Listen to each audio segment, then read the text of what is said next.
2019, I'd ran a 225 marathon and a 224 marathon. I've got the British record in the Open. Client success stories. We've about 10 that qualify for world champs. I thought at the beginning strength was more important for HYROX. You don't need to be that strong. Your best bet is to do that exercise. You need to race more if you want to get better. Football players don't play 3 matches a season. If you're willing to be bored, you will get better. 3 years to get me sub 60. What would you do? Hey everyone, just a quickie before we get into the conversation. The podcast is always going to be free, so I'm never going to ask you to pay for anything. But if you could do me the kindness of subscribing and maybe leaving a review, that would mean the absolute world to me. Thank you and enjoy the episode. Tell me a little bit how you got into HYROX and also a bit about your journey and your sports background, if you wouldn't mind. Yeah, so from being a kid, I played rugby, got to quite a decent level, but was never good enough to go any further than county level with it. I'm never big enough. So from there, played rugby until late teens, then moved away from home, swapped rugby for drinking, spent most of my 20s drinking and partying, not doing much exercise, so 2 or 3 times a week doing bits and pieces in the gym, running, just ticking over. And then in 2012, 4 weeks before the Belfast Marathon, I entered the marathon. I'd never ran more than 12 miles, I think, before it, and that was grim. So entered that. A week later, I did a 15-mile training run with my friends. Thought I was going to die at the end of it, and I said, I don't know how I'm going to finish this. But got through Belfast Marathon in 2012, and it went actually really well. Like ran 3:12 off of almost no training. Nice. At the end, it was grim. I was covered in blood and like cramping and lying on the floor. I had to walk up the stairs backwards for 3 days after, but did it. And then like over the next 2 years, like kind of dabbled with a bit of running. And it got to 2014 and I did my 3rd or 4th marathon at Blackpool, and I got to the end and I said to my now wife, I'm never doing that again without training. So I went from running maybe once or twice a week to all in, which is kind of what I do with most things. So in 2014, I went all in, up to 6 days a week of running, built it through the first year, out every injury you can imagine, learned lots, and then got into 2015 and I'd built up quite a lot of volume and quite a lot of pain, but I'd kind of got my niche down with how I needed to train myself. And in 2015, did Manchester Marathon and broke 3 hours, and it was almost as bad as the first one I did, and there was blood everywhere and I had to walk backwards for a couple of days. But from then I've just been completely all in. Kept running until 2021, and that COVID time I kind of just got really bored of just running and not racing. And I was in the gym one day and someone said to me, I'm going to do this session, you want to have a crack? I said, yeah, what is it? And he was very, very Scottish and said to me, it's whatever he called it. I couldn't remember what he's called it. I spent 2 days Googling it, and I was like, I can't remember what he's saying. All different types of spelling for HYROX, obviously, is what he said. And I couldn't find it. And he came in 2 days later. I said, Ali, what was that you were on about? He said, HYROX. All right, cool. Went on. This was when you used to be able to get tickets without having to sell your nan. Got a ticket for Glasgow. So this would have been the beginning of this was the end of 22, summer of 22. So I didn't got a ticket for 23, but 2 weeks before the London November, they used to have a wait list. So I added myself to the wait list and I managed to get a ticket through there before the days of ROPS tickets and people buying them online and stuff. Got that, turned up and did London XL, and I finished it. And I said to the boys, that was the most disgusting and awesome thing I've ever done. Like it went well within reason, but I was in, like I was hooked then. Like just having that, my type of personality, the objective data, you can look at the end of your race and look what went well, what went badly, which, you know. That you 102.22. Yeah. So it was a pretty good opener. But, in 2019, I'd ran a 225 marathon and a 224 marathon. So, like, I had a really good running base. And I'd always done 1 or 2 strength sessions. But we're talking like 20, 30 minutes a week, just enough to tick over because I knew I had to. but I really don't like doing it. And I still don't really like going in there and doing a full proper strength session, sitting there for 2 to 3 minutes recovering. I'm just staring at the wall thinking, could be doing something else right now. I do it because it's necessary evil, but I try and skin it in different ways now where I can not be completely bored and still get the stimulus I need out of it. And HYROX kind of does that because you need the strength with the higher heart rate as well. So, yeah. And now we're in 2025. I've done 21 races. I managed to go to the World Champs in my first year. I went again last year, but was sick and missed the solo race. I've had some pretty good results. I've got the British record in the Open, which I broke again in Stockholm in December there, which is it. And I've got What's some pretty that decent... the British Open record, which one? 50, What's that? 54.48, Stockholm in December. And before that was Copenhagen, 55 something, high 55s. So I took 55.40 or something like that. Yeah, I was looking. I don't know if you get the same thing, but looking at the HYROX stats can be quite overwhelming after a while. You start to get quite confused, and I'm like, hang on a minute, okay, so that's pro, and then that's open, then but that's but that's the elite men, and then you go, and now you've got the whole thing with the data all messed up the other week, didn't it? Well, they changed the system in beginning of January, yeah. So in Manchester, yeah. And I seen this morning, I was like doing a little bit of research, and I was like, "Who's Davy Toffs?" Have you seen this? No. So, do you use that high result, or do you use a different one? It's good. Yeah, no, high results good, and RoxFit's the one I use. Yeah. So I'm looking at the all-time rankings for pro men. Davy Toffs, this like Belgian guy, 47-24. So and I'm like, yeah, who is this freak? And I'm like I'm looking on Rox Live. I'm like, I haven't seen anything about this guy. That and then I look actually on happened to HYROX me official. in a proper race. So I think it was Birmingham in 23. I came first overall and first in my age category, and I got to go on the podium, and they called me out in second, and then they called the first place out in like 48 minutes or 40 ridiculous time. And I said to the bloke, like, that's at the time before Ron ran his 50, it was like 10 minutes quicker than the world record or something. I said, how are you doing this?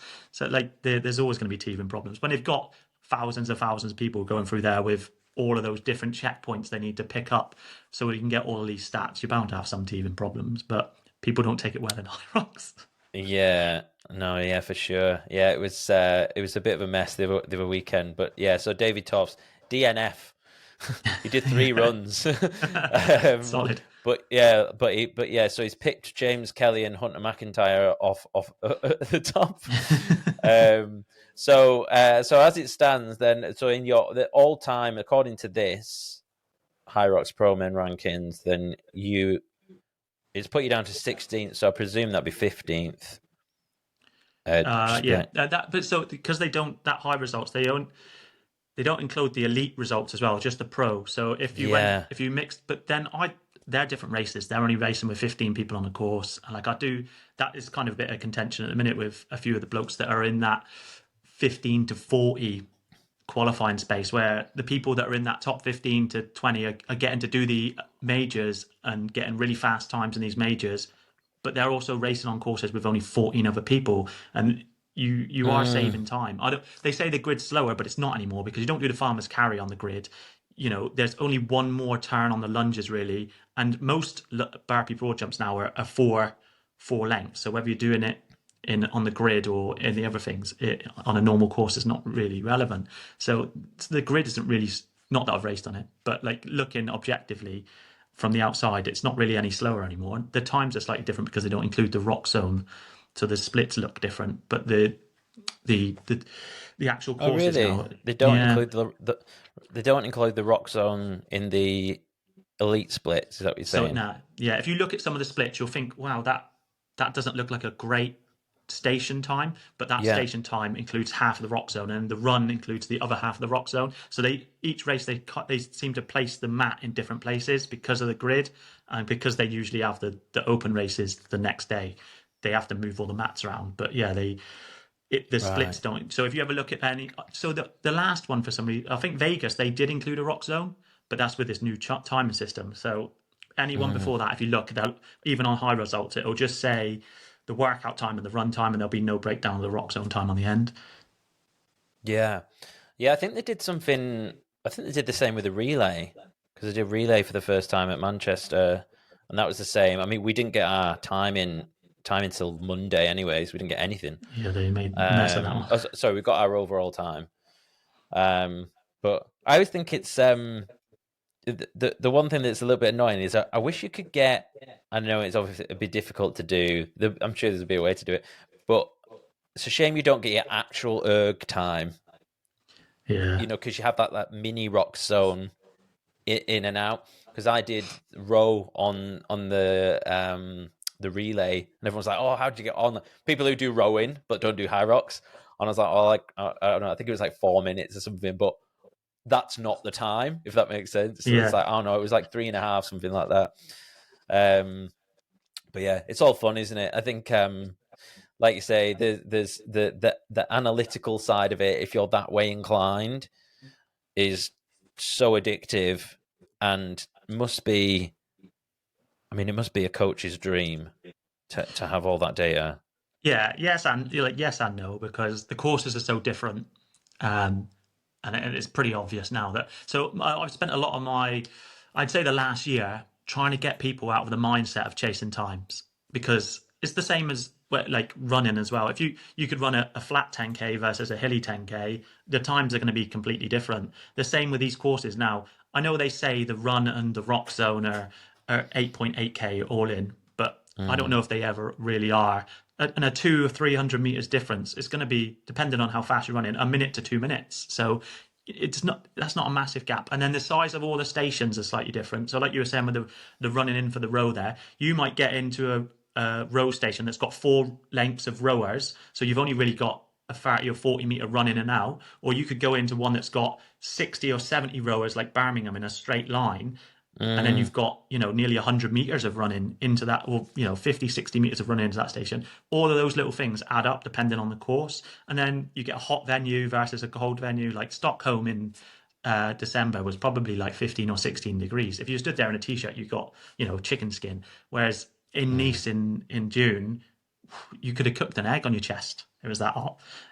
So it's getting the balance right and trying to focus your effort on that day to get the best result you can. Like rather than trying to chase that sub 70, sub 60, or whatever it is. Like they're great times and they're great goals to have. But if you put all your eggs in that basket, you are going to be disappointed 9 times out of 10 probably. Whereas if you Mm, execute properly from the training you've done and you run a good race where you've left everything on the floor, so that the last war ball is you're the last bit of energy you've got, so you stumble across the line, then you've had a good race. Or even if you've yeah. got a little bit left, not if you get to the sled and you're already Yeah. dead, and then you've got another 6 stations to go ever after.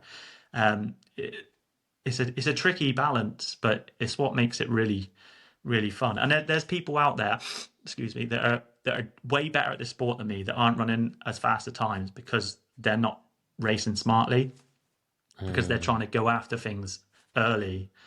And then once you burn your matches in this sport, you ain't getting them back. You redline in an hour long race or an hour and a half long race, you aren't really going to come back and finish strong. You're gonna It's just going to go downhill from there. mm. Yeah, it's interesting because so this season I am chasing sub 70. That was the goal, and that was my goal at Birmingham, and I ran a great race, the most relaxed I've ever felt. Like running pretty quick, smiling, very different to how I'd raced before because it was all like David Goggins mode, like, and that was like real progress for me for actually really enjoying the race, but learning how to like back off a little bit to go faster almost. Um, Although I did blow up at the wall balls because my last run I went into the top 1% of people because I felt like I had to catch up. did a PB on the last one, and but then yeah, and I finished, and I was like a minute and a bit shy, and I was kind of like, huh, like, and again, it's like I wasn't comparing like for like courses because but it's hard to work out if you're using that as like, oh yeah, as an excuse Yeah, yeah, versus it's hard. But I did look at, I thought looking at the percent, I mean, you may not agree with this, but I looked at like the percentage, my overall percentage ranking, how that yeah. changed, and that had increased like quite a lot. I That's felt something I like that was use. maybe a better Yeah. comparison. And where you finish overall in your age group, or percentage of age group, because like Birmingham probably had 10, 15,000 people there. If you're finishing in a higher percent in a race where you had smaller amount of people, you are doing even better. Like, Mm. and Birmingham was tough. Like I did the pro and it was my worst race ever. Probably I made a complete mess of it. The sleds were like, the sleds were horrible, Those but sleds were awful, weren't they? what people don't realize is what that does towards the end of your race. So if you're spending an extra minute on a sled push and an extra 2 minutes on a sled pull, you think, oh, Mm. it's only 3 minutes. But the compounding effect of that, when you get to the lunges and the wall balls later down the line, and you've used up all of your energy already pushing these and pulling these heavy sleds, Mm. it's compounds so that you're adding on 5 or 6 minutes at the end. So I would say that Birmingham was probably 2 to 3 minutes slower than a course you might get in Europe, especially a Scandinavian course and a German course. But they are all different. So you might go to, like, we went to Maastricht a couple of weeks ago, and I was expecting for the sleds to be on wheels. And when I got there, they weren't heavy, like Birmingham heavy, but they weren't as light as I was expecting, and the course wasn't as Mm. fast as I was expecting. So, and I didn't perform as well as I was expecting. And you go into each one with expectations, and you get humbled a lot of the time. Yeah. Yeah, that's a really interesting point, and I've never heard someone talk about it like that before. But you're so right in all, what you were saying just a moment ago with all like you said, the mini rock zones and all those little intricacies. It's not even about, I guess what you're saying. It's not even about the course. Like it is about the course, like, but also the stuff that changes on race day as well on that course, and maybe how they've laid it out and stuff. So yeah, no, it's interesting. What I want to just ask you a little bit about PBs. So just to get an overall, like, we talk about hybrid athletes, and like what defines a hybrid athlete. And this is something I think about sometimes. And I always think to myself, like, oh, am I just like an average runner who can do a little bit of strength, or do you know what I mean? So what about your lifting and stuff? Where you at on there? Your 5Ks, all that sort of stuff. So yeah, I'm definitely not a hybrid athlete. I'm a HYROX athlete. I wouldn't want to do any of the other ones. They don't. HYROX was almost perfectly built for me. Like even Decker, I think is probably too short and too fast for me. But I think the perfect HYROX is almost the perfect setup for me. So with most of my running PBs are 2019, 2020 before COVID, or Mm-hmm. yeah, one of them was in COVID. So my 5K PB is 15:30, 10K is 32:04, half marathon 69:40, and then marathons 2:24:50 something. So I got under 2:25 by the skin of my teeth, Mm, which it wasn't actually the goal impressive. for the day, but it went well. How have they changed? Like, so if have you tested any of those recently in the last 12 No, months? no, I don't think I ever want to run another proper 5 or 10K. 10K is probably the most disgusting race you could ever do if you get it right. It's It horrible really from is. start to end. Yeah, you're on that borderline of blowing up or getting it perfect, and I've only probably got it spot on once or twice. Um, but yeah, I ran a marathon in 2023, and but my longest run before that was 12 miles or 20K, for about the 8 months before it. So I had an entry from the year before, that rolled over, and I just went and did it, and ran 2:38 still. So I've got an entry to Berlin this year, and I'm 40 in August. So although I say I don't want to talk about hanging everything on times. It'd be sweet if I could break 2:30 at 40. I think that would be a really solid goal. But if I don't, I won't be at all annoyed or disappointed. And then strength wise, these could be a little bit embarrassing. They're not great. So squat, back squat, 1 rep max is like 130. But I've never done a cycle of it, and I've never done it fresh. Like I would have done, like we tested it before Christmas, just to start the new training block. So we had a line in the sand. Deadlift one, I'm a lot better at deadlift than I am squatting. I don't know, because I'm quite close to the ground. 180 probably. Bench press, 100. And then my shoulder press is seriously poor. I think my 1 rep max shoulder press is like 60, 65 kilos. So I do. They're all Yeah. right. I mean, it's interesting as well, because like you're strong on wall balls, right? I am now. I wasn't when I started.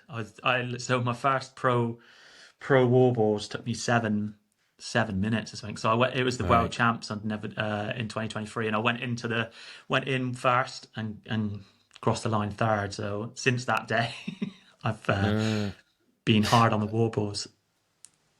Let's talk a little bit about that sort of like strength building. And I know you said it's not your favorite, so let's talk about it now. But we were talking about, let's say, take the wall balls for example.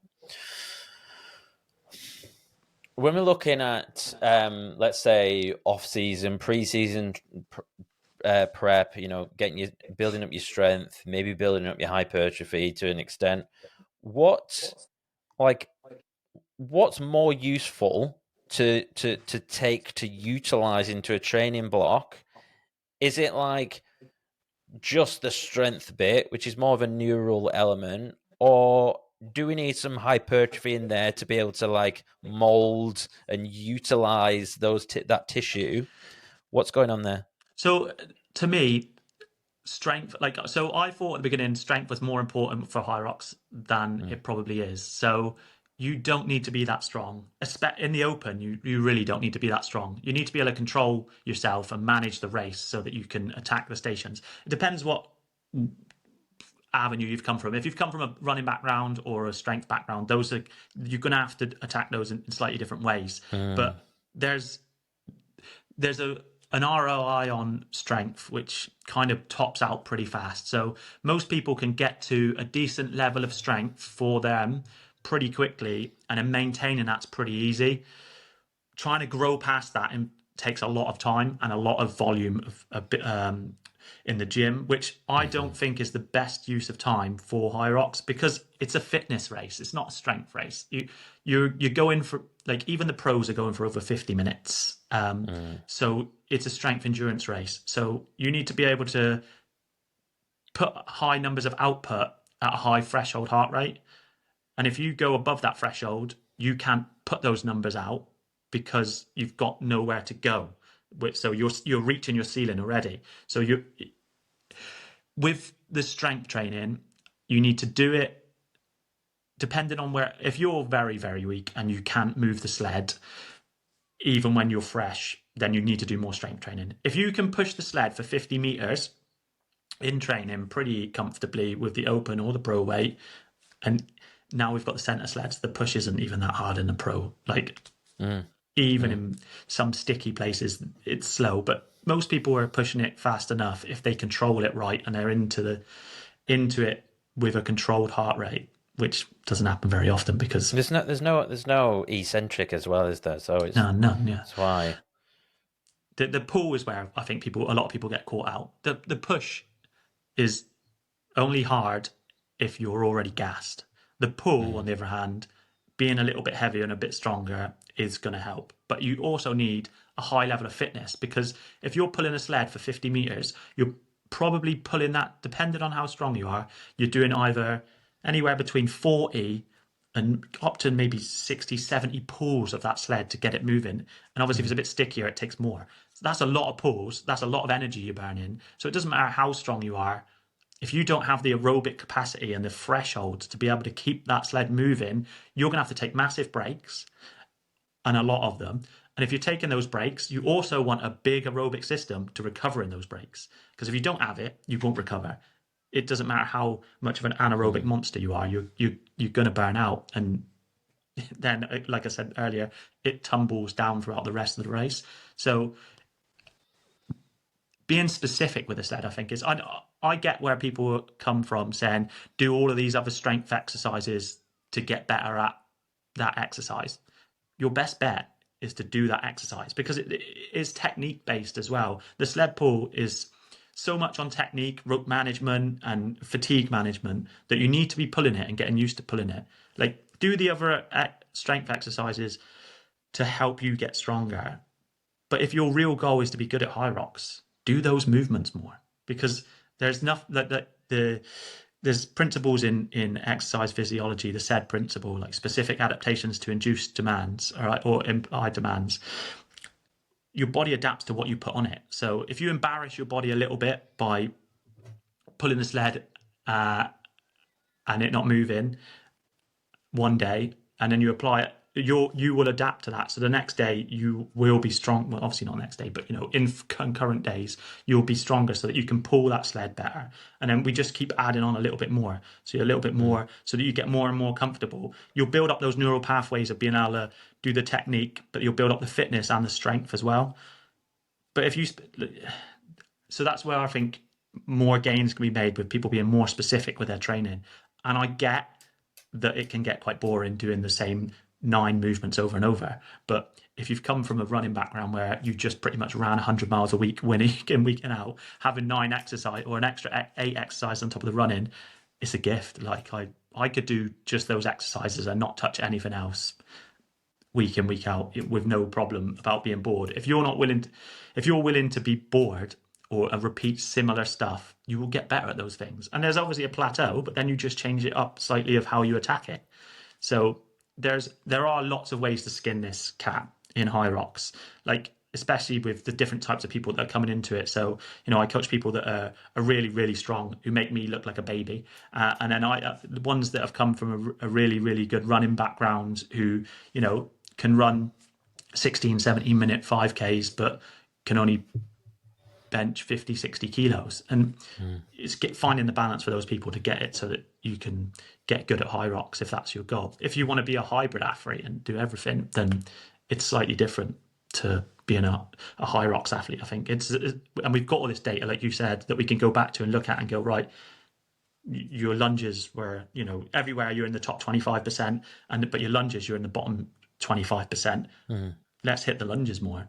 And it's okay being really, really strong. Like, being able to do a walking lunge with 100, 120 kilos is completely different after already working for an hour, picking up a 30 kilo bag and doing 100 lunges.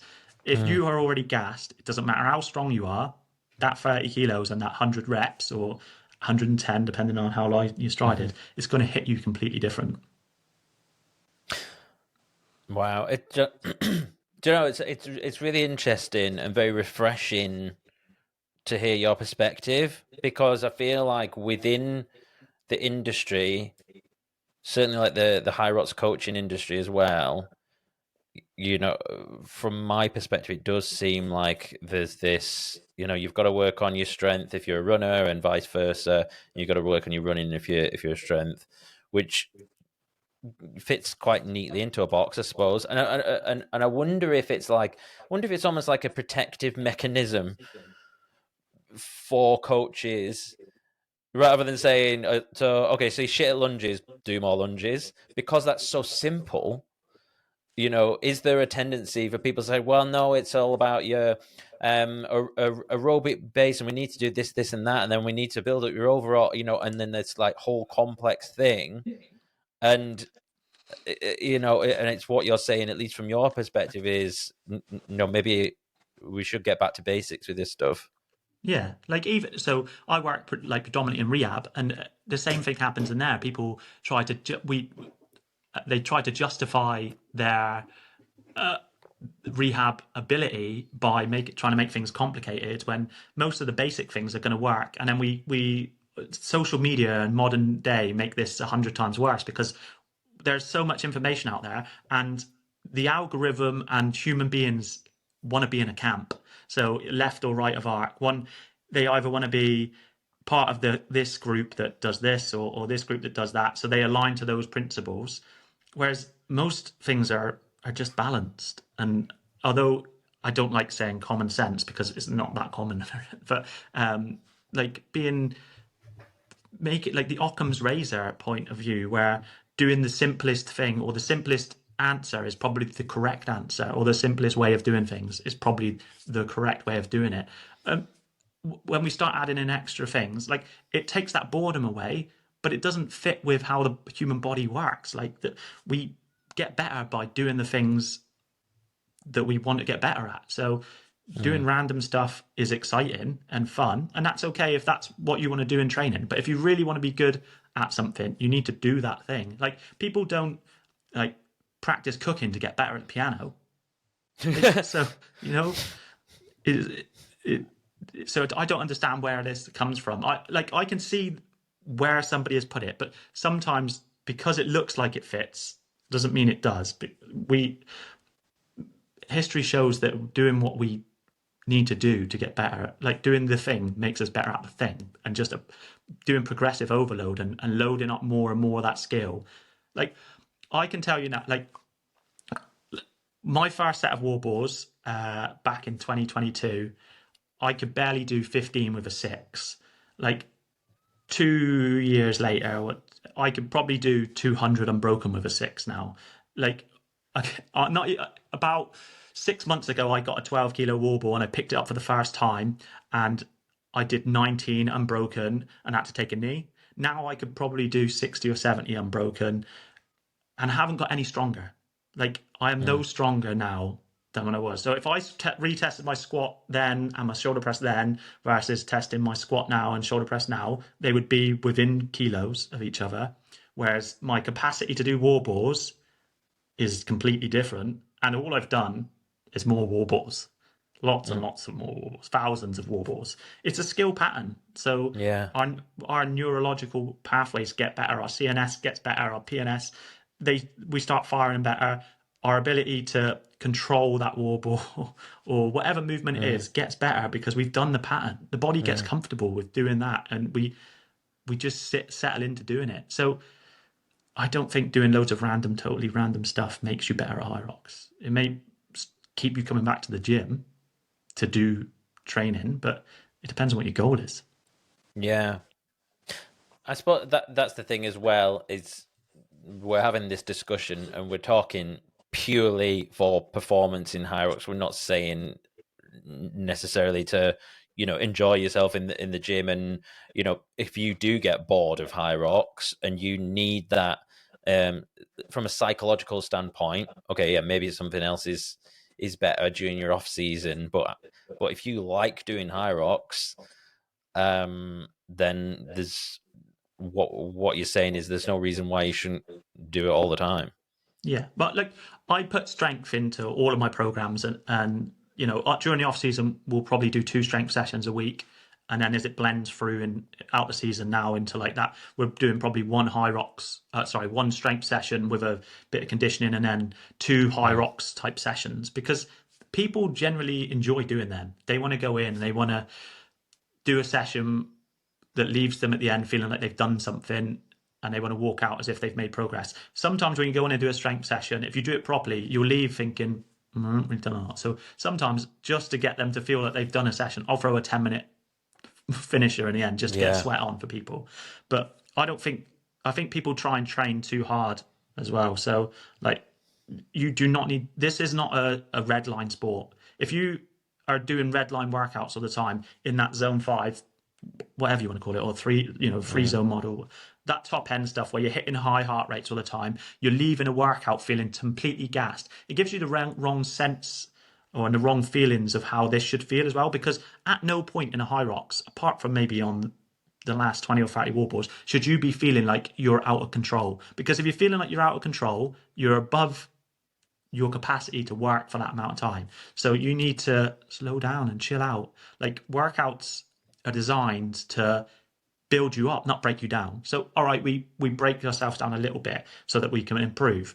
But if all you want to do is embarrass your body a little bit, so let it know, oh, I need to do something about that. If you completely humiliate it, you're just going to keep breaking yourself down. If you keep humiliating yourself and your body all the time, you'll just break down and overtrain and won't be able to make any progress. You'll get burnt out, bored, feel dejected, and just not want to do it.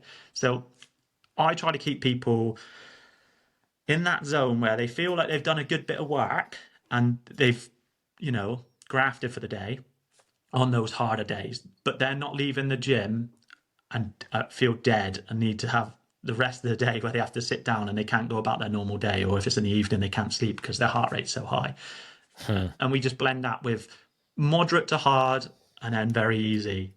And I think people just try and send it all the time, and they're not making any progress, or they're giving themselves a false sense of security. So when they go into the race, they think they can go hard from the gun, and you can't. You need to learn to pace this just like you pace the rest of your life. You can't be on full send all the time. So I think dialing it back, realizing what you can and can't do in training so that it crosses over into racing. Because I think people are doing a lot of stuff in training and then they're really trying to hold on and they're getting through it. But racing is nothing like training. We like the little group that I train with and we coach, we got a realization early on that this training and what we can do in training is very much not what racing's about. So you get a massive shock in racing if you try and do what you've done in training. Tap into that a little bit more for me. What is it about racing that makes that you can't treat it like you would training?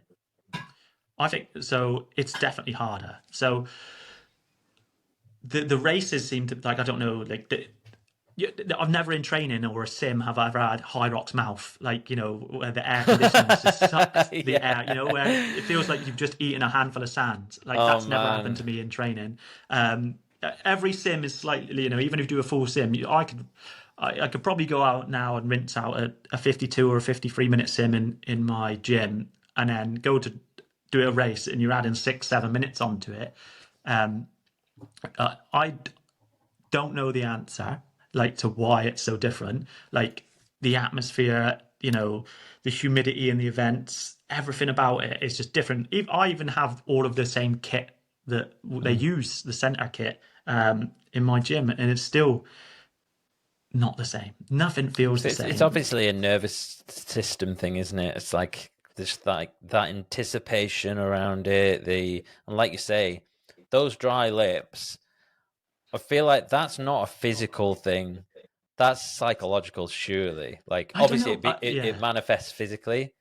Yeah, I don't know if it's something to do with the aircon as well, but I thought that, actually, and then I did Berlin, and it's outdoors, and there's no aircon there, and I got it on the first lap, and I was like, what's going on here? This doesn't make any sense. But I've never had that in a running race or anything like that.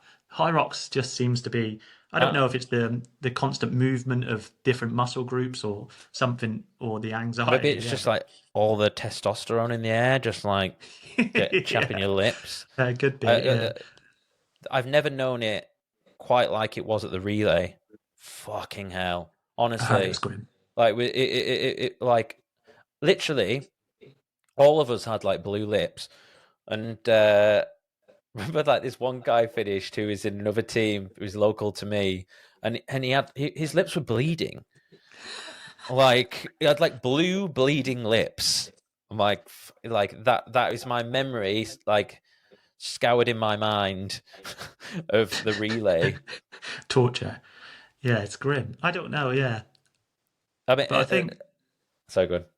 I think it's just it's a strange event. Like, there's a lot of ego around HYROX. Like, and a lot of people get caught up in the white line fever at the start, and it goes out hard.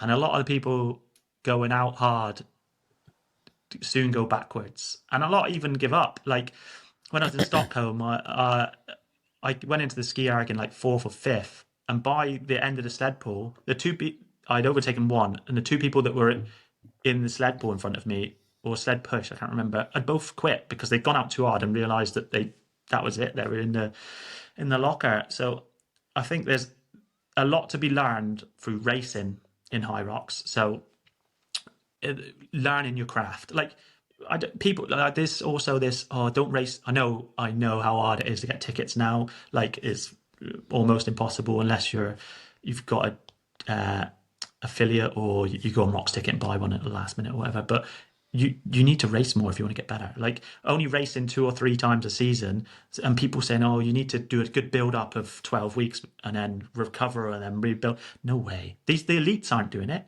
Like they're racing week in and week out. Like they look at what John Wynn did before Christmas. He raced like 5 weekends in a row or something mental to try and get his time. I don't think it was that much. I think it was 3 or 4 weeks. But like they're racing all the time and they're practicing their craft and they're working out where they get better, where they can push, how it feels different in a race, what they can control, what they can't control. And like I started my season and hadn't raced for 6 months individually, and it was a cluster. My first 2 races were awful, like embarrassingly bad. I was almost ready to go, I don't know what I'm doing. But I know what I was doing. I went out too hard on both of them and they were terrible. And then I did the pro in Birmingham on the Friday night and then raced on the Sunday in the open, sorry, in the doubles, and my Sunday race was probably the best race I've ever had. I was like laughing and smiling, like running around, like the sled. I went to pull the sled and I did one pull and I reckon it went about 4 meters. I felt like Superman. And then on the Friday, I thought I was going to have a cardiac arrest. Like I'd started doing burpee broad jumps, just laid on the floor and wanted to cry. And like there was about 20 people there watching me, and I was like, I'm embarrassed. The war balls took me forever as well, so it's pretty grim. But as we're into January now. Like my race in Maastricht wasn't perfect, but I still went sub 60 for the pro, feeling pretty decent. And by the time I got to Stockholm in December, after racing 5 or 6 times, I raced twice in one day, and both were like some of my best performances because of how I controlled the race. Like the way I felt the whole way through was never on edge, but I was still hitting really good splits. I think you just got to go out there and race more. Learn what you can and can't do with your body. Take some risks. Like, don't have a massive taper into it. Like, train through it, and just go out and race. Take all the pressure off. If you race more, when you get to the start line, you won't be anxious because you know exactly what you're doing. Like, you know the pressure's off. You've probably only done it a couple of weeks before. You know you can do it. Just go and attack it, or don't attack it. Slow off and push the second half. Football players don't play 3 matches a season.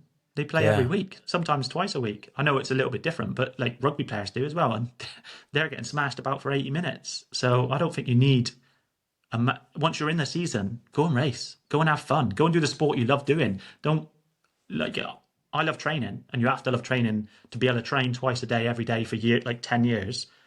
But you have to love the sport you do as well. Why are you doing it? If you're so anxious and scared, like every time you go and do it, and you put so much pressure on yourself to go and achieve a time, you're not doing sport. You're self-harming. Like there's no fun in that. Like, and none of us here are, or none of the people I coach are going to earn any money from this. Like, probably, like you're doing it because you love doing it, or because you want to do it, or that there's something you enjoy doing about it. But if you get to race day and you don't enjoy it, then why? Don't just train and just don't race. Just do the training. Yeah. So interesting, man. There's so many things in there where it's like, race more often, which is exactly the opposite of what you hear all the time. There's train HYROX all year round if you want. And then there's the don't worry too much about strength element, which I feel are like 3 things I've picked up on, which seem to differentiate you with the sort of dogma that perhaps surrounds HYROX. Are there any other elements of your coaching or training strategy or what's the word? Methods that are like a little bit unorthodox that we've not covered. So, like, mine is pacing, and I don't like. I think it's like it seems to be a dirty word in HYROX. Like pacing the race to perform your best. So, what really annoys me, like, and it honestly sends me bonkers, and I get triggered by it. And I'm nearly 40 years old. I shouldn't get triggered by something on social media. Is this winning the station, or I'm the fastest runner in HYROX, or I won the Barby Broad jumps, or look at how much I've improved. This is actually a bit of tangent, but look at my time on this, and I'll look at it on this, where the first time was from a relay, and the second one was, or the other way around, the first one was from a solo race, and the second one was from a relay. They're completely different things, but they get clicks, and it's clickbait. But I don't care if you can run 26 minutes for the 8K in HYROX, and your overall time is 105. I've beat you by 10 minutes. Thanks. Like it's I could run 26 minutes. But why? Because that's not how I perform best in HYROX. That's irrelevant. Like I can put that online and go, oh yeah, look. I tell you actually a perfect example. My second race in Glasgow, I was first overall on the run-in, all right, for the 8K, but I finished like 11th. It was terrible. My next race in Stockholm, I slowed my runs down by 10 seconds per K, 10 to 15 seconds per K, dropped below my threshold. All of my stations were better, and I was nearly 3 minutes quicker, I think. I know different courses what we're saying, but I wasn't the first overall in the run-in. I played to my strengths, so that I know if I go into... I now know that I've raced... I think I've done 21 races. Some were doubles, but I know that what I can manage level effort-wise on an open and on a pro. So I know if my heart rate and my effort level get too high in a pro, I know that I'm not capable of pushing and pulling those sleds fast enough to be competitive. I might be able to run a bit quicker, but it doesn't make a difference. I know that in an open, I can keep it just borderline where before I get that feeling in my legs where I'm going above my threshold. If I can keep it on that line, I can attack all of the stations pretty well, and I can get that good balance. So there's very rare now that I'll be first in any station overall. In Stockholm, I was first on the wall for the first time ever. But that's because I managed my effort before I got to the wall to be able to finish them unbroken and fast. And the boy who finished second ran faster than me in the runs, but then he took an extra minute on the wall. So that's not the aim of the game. Is to get from A to B as fast as possible, not the chips along the way being as quick. So I preach pacing, and I usually tell people that what they've done before and they felt comfortable running, they were probably still running 10 seconds a K too fast. And if you slow it down, you'll hit the stations harder and you'll come out feeling better and you'll finish stronger in the back end. So people need to consider how fast they're running. I know it's predominantly a running race, but it's a measured running race. You don't see people in 5Ks, 10Ks, half marathons and marathons going off at the start as fast as possible, maybe in a cross country, different type of race, but they'll run as fast as they can for a K, break out so they get a good position and then settle in. And nobody does that in HYROX. They go out hard, or, all right, not everybody. There's plenty of people, and most of the elites are really good at pacing, but the masses are going out really, really hard, hitting the ski and the sled, and saying, oh, these sleds are really, really heavy. They're not. Your heart rate's like 90% of max already, or 95% of max. Everything's going to feel heavy. You could push a shopping cart, it'd be heavy. But I recently started doing some lactate testing on myself and couldn't believe how high it gets on the ski. But mental. Like, even at really low paces, I couldn't ski slow enough to keep my lactate levels below 2 millimole, which 2 millimole when I'm running is probably like 335, 340 pace, and I was skiing 210, so like per 500. So if you go out really hard, you get your heart rate up, you build up some lactate, you get into the ski, and then because you're using smaller muscle groups in your upper body and they're more predominantly fast twitch, your lactate still goes through the roof. Then you start to build fatigue. You might feel all right on the next run, but by the time you get to the sled, you're cooked, because you've only got 3 minutes, 4 minutes, 5 minutes, whatever, to clear that out while still trying to maintain a high heart rate. Your body can't do it. So a slower, steadier start to the race pays serious dividends in the back end. unless you're a mutant, and there are some out there. All right, so let's dig into that a little bit more. So pacing. So we're talking about, you know, a lot of people will focus on timing when they're looking at the run-ins, the runs, etc. Are we saying that for pacing, we're better going off heart rate? So it's difficult because everyone's slightly different. I've been doing this for 10 years, so I know where my kind of limits and my thresholds are. So I've tried to work it out, and everyone is different. The courses are all slightly different. So I do try and get it, and the people that I coach, I predominantly give them a window to run each lap rather than each K. So I do some nerdy maths with however many laps it's going to be for the 8K, and then try and work it out from my experience of what the rock zone's going to be, which isn't always easy. But if it's the same course as last year, we can kind of get a little feel for it. And then give them a lap time and a window of like 5 to 10 seconds to try and keep the laps in that. And it works really well. But it's also me knowing that person, and I always some of the women are a little bit easier than the men. They kind of go, yeah, that makes sense. Thanks for the direction. And the bloke's like, what if I just push it another 5 or 10 seconds? I'm like, yeah, push it. And that 5 or 10 seconds could be just enough to push you over your limit so that the back end's horrible. Chill out and let's try and hit these numbers, and we can start thinking about the race starting after burpees rather than starting from go. You can really start to make an impact after that and pick up numbers. And the Rocks Fit app makes this really good because you can see where you position on each station and each run, and it gives you a nice graph. So if your graph starts down low and comes up and it finishes, nice and high in your age group, cool. If it starts high and comes down, you know you've made a mess of it. I think that's mine. A lot of people, and a lot sure of mine's like, whew. Yeah, where you think that your first, second on the first couple of runs, and then 8th, 9th, wherever in the back end. But it's hard for me to tell you now. What should I? If you said to me, Aaron, what should my pace be without knowing you? I would say slower than you think it is. And I had a look at your splits. I reckon if you probably ran the first 3 or 4 runs 10 to 15 seconds slower, and you don't have a big variation in your splits as well. I like to see like 10 to 20 seconds variation. It's good. And yours are pretty close there. But I reckon if you ran your first couple of runs more to that 20 seconds. Was this the slower, Birmingham one? Yeah, I think it was the Birmingham one. Yeah. I think if you did that a little bit slower, then your stations would have been a bit quicker. But I'm going to say that Birmingham was a bit of an anomaly, but your run splits are pretty sweet.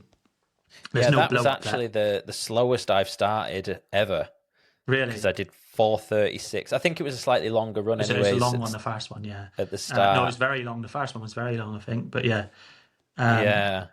Do you drink a lot of water? What are you doing it? I do. Yeah.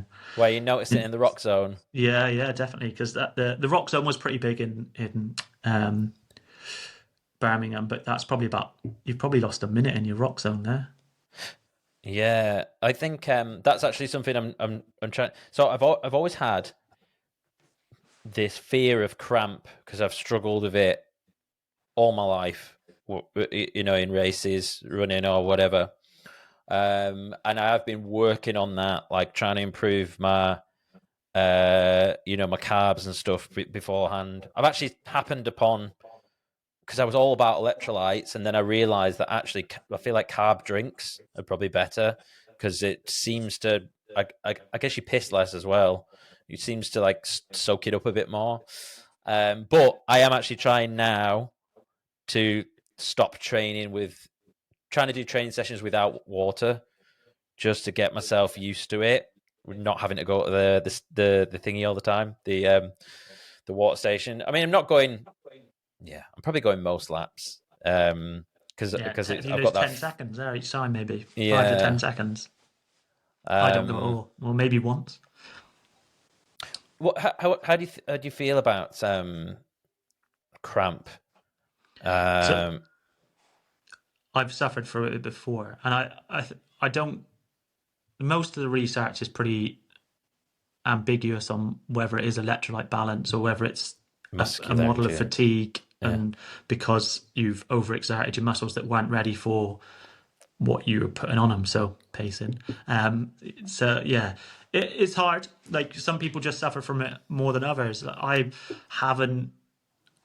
I've had it on the lunges once, but like a twing before, not nothing fully season up. So it's Mm. difficult. People do get it, and it's hard to manage. But usually, it's lack of conditioning or overreaching in a race, or you're just predisposed to it, which sucks. Yeah. There's so many different things, and like you say, you know, you don't know my history as well, and I think and there's different types of cramps, right? You know, you've got one-sided, you know, which could be something to do with that particular muscle. Like for instance, I used to get it in my right calf, and then um, the girl who does my deep tissue, she was like, "Oh, you got a little tear here." Protective, Didn't know yeah. I had it, you know, and I must have tore it years ago. So that's one thing. So I always try and look at, but then if I cramp up like symmetrically on both legs, then I think okay, something systemic probably going on here, because the likelihood of it being even if it was muscular, you Yeah, know. we randomly. So on the physios I work with here, we were talking about it on Tuesday, and so he works for a GAA club when he's not working here, and they've started using mustard, and so like actually taking mustard when he starts to cramp up, and they've done it to this one lad now that's notorious for cramping, and twice they've used the mustard. And it's gone. So saying about that CNS thing and whether it's systemic and whether it's just flicking your central nervous system back into working properly. Weird, but there's some research on mustard and some other sour things as well. I think Oh wow. but I don't know if I'd want to be like just going into the warboards and gobbing a mouthful of mustard. Like, I made a joke to Zara Piergiani the other day because I did this overrated, underrated section with her, and she was talking about, and then she messaged me afterwards because she couldn't remember one of them, and she said, I think it was overrated food was brown sauce, and then I was like, I'm not going to see you like run around a HYROX with a brown sauce energy gel, and then it just made me think then if I had a McDonald's little mustard mustard. packet in you do realize that's probably going to happen now. Um, the amount of things I've had on me, like I'd like that Birmingham, I had a banana down my sock because I was so terrified of this cramp, and you end up with these coping mechanisms or coping strategies that work, but then you go, like you say, you go, well, was it the banana that I had at 30 minutes, or was it just because my training was better? And you can see how, you know, it's like athletes, footballs and stuff. They have all these like things that what do they call it, rituals, Hmm. and that's just another ritual, isn't it? Almost like oh, I've got to have this on me. I've got to have all these gels. I've got to have, yeah, because the idea of the thought of cramping up mid race is just terrifying. Yeah, because your race is over then, isn't it? And all that training seems to be like for nothing. But Yeah, it's another learning experience, I suppose. it's But interesting what you were saying about that kind of nervous system reset or whatever, because I have noticed if I keep my mind calm, I can kind of seem to realign, if that makes sense. I've done it like I felt it come in, and if I kind of just relax and try and like almost like breathe into it in my mind, and then it seems to go away. So there are, you know, some things that can work, and yeah, who knows how much of it is just mental. we're complicated beings, like so that it's all joined together. Like so, what your mind believes, your body will probably do. It's a lot to do with when we're talking about pain and how pain and the body and the mind control and manage pain and feel it are well, it's mind-boggling. Like we there's still so much we don't know about how our body does so many things. Even Mm, though there's plenty of research to suggest how we might do it, there's still never any conclusive things because that's not how science really works, is it? So no. um, whether if it works, don't stop doing it because it could be for that reason. I think that a lot of recovery tools don't have the science to say that they do anything. but people believe they do something. So if you believe it works, even though there's no physiological benefit, the psychological part, is just as good. There's plenty of studies to show that people sticking placebo into people versus the normal drug, the outcomes are almost the same. So what if you can trick your mind into doing stuff that means you don't have to do other things, then fair enough. It can work. Let's just quickly go back to pacing for just to finish up on that point. So what we say is like you want to be sub threshold throughout the race. If like let's say if you got your lactate done, you know exactly what it is using a heart rate strap. Is that like a hard rule for you? So I operate at two different levels for me. Like in the open, I can operate on or just above that threshold because I can manage the running and the stations. So I generally will come out of a station above threshold and will take the first lap to get back to my on that threshold border. Whereas on the pro, I'll try and bring it even lower so that I can be more recovered to get into the next station, especially the sleds, definitely the war balls. Like, so in Maastricht, my race wasn't going great, but on the for some reason at the minute in training, my lunges have been absolutely amazing. Like compared to what they were, like with the 30 kilos, I've basically been strolling up and down. I got to them in Maastricht, and I went to do the first lunge. I was like, brilliant, my legs don't work. So it was the slowest I'd ever done the lunges in a pro race.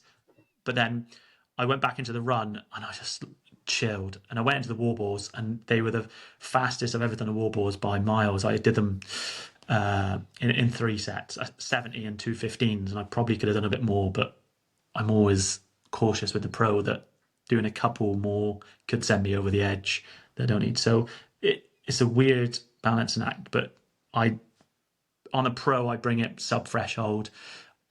In an open, I can flirt with that line of just getting it go up, and I can let it go up and come back down again and still be running at a decent enough pace, like 330s or whatever, 325s.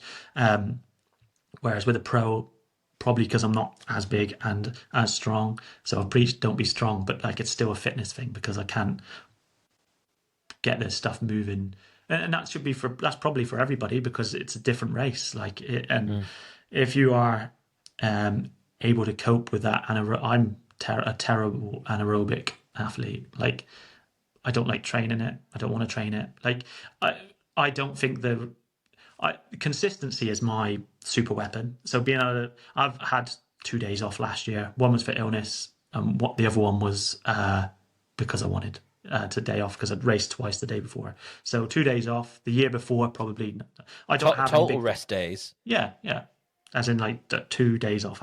So I trained for 363 days. Or was it a leap year? Which one's a leap year? This one or last year? Wow, I don't know. But yeah, and I can do that year in and year out because I'm not redlining all the time, because I'm tapering my training. Like if I feel tired, I won't do a session. I'll go for a jog, and it'll be a zone 1 jog. And yeah, but I've managed to maintain probably average of 75 to 80k a week quite easily for the last 3 years since I stopped running properly, along with 5, sometimes 6 gym sessions, which might be ergs or it might be strength or HYROX type stuff. So I don't train a massive amount, like 10 to 12 hours a week, but I've got a life around that as well, and I don't want to just spend all my time training. So we have a bit of a deal at home where I only train once on a weekend in the mornings, and that's probably, I just do 2 runs, and that's probably before they get out of bed.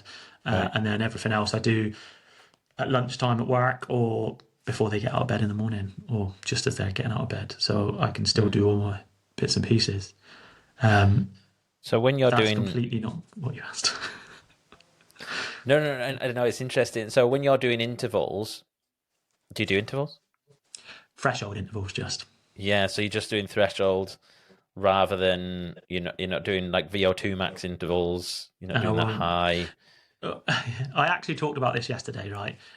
And now that I do less volume and I'm a masters athlete, it sounds horrible, but I'm nearly 40. I'm months off 40.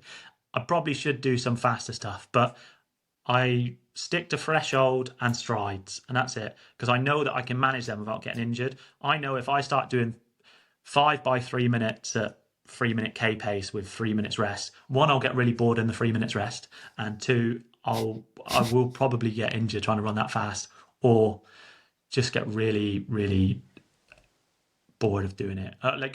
It's horrible. Like, and I don't want to do it. Like, and I don't think the return on investment is worth it, because the chances of getting injured are like exponential after. If I stay below my lactate threshold or just below that line, which now I can test all the time, which is handy, but I kind of know what my heart rate was anyway.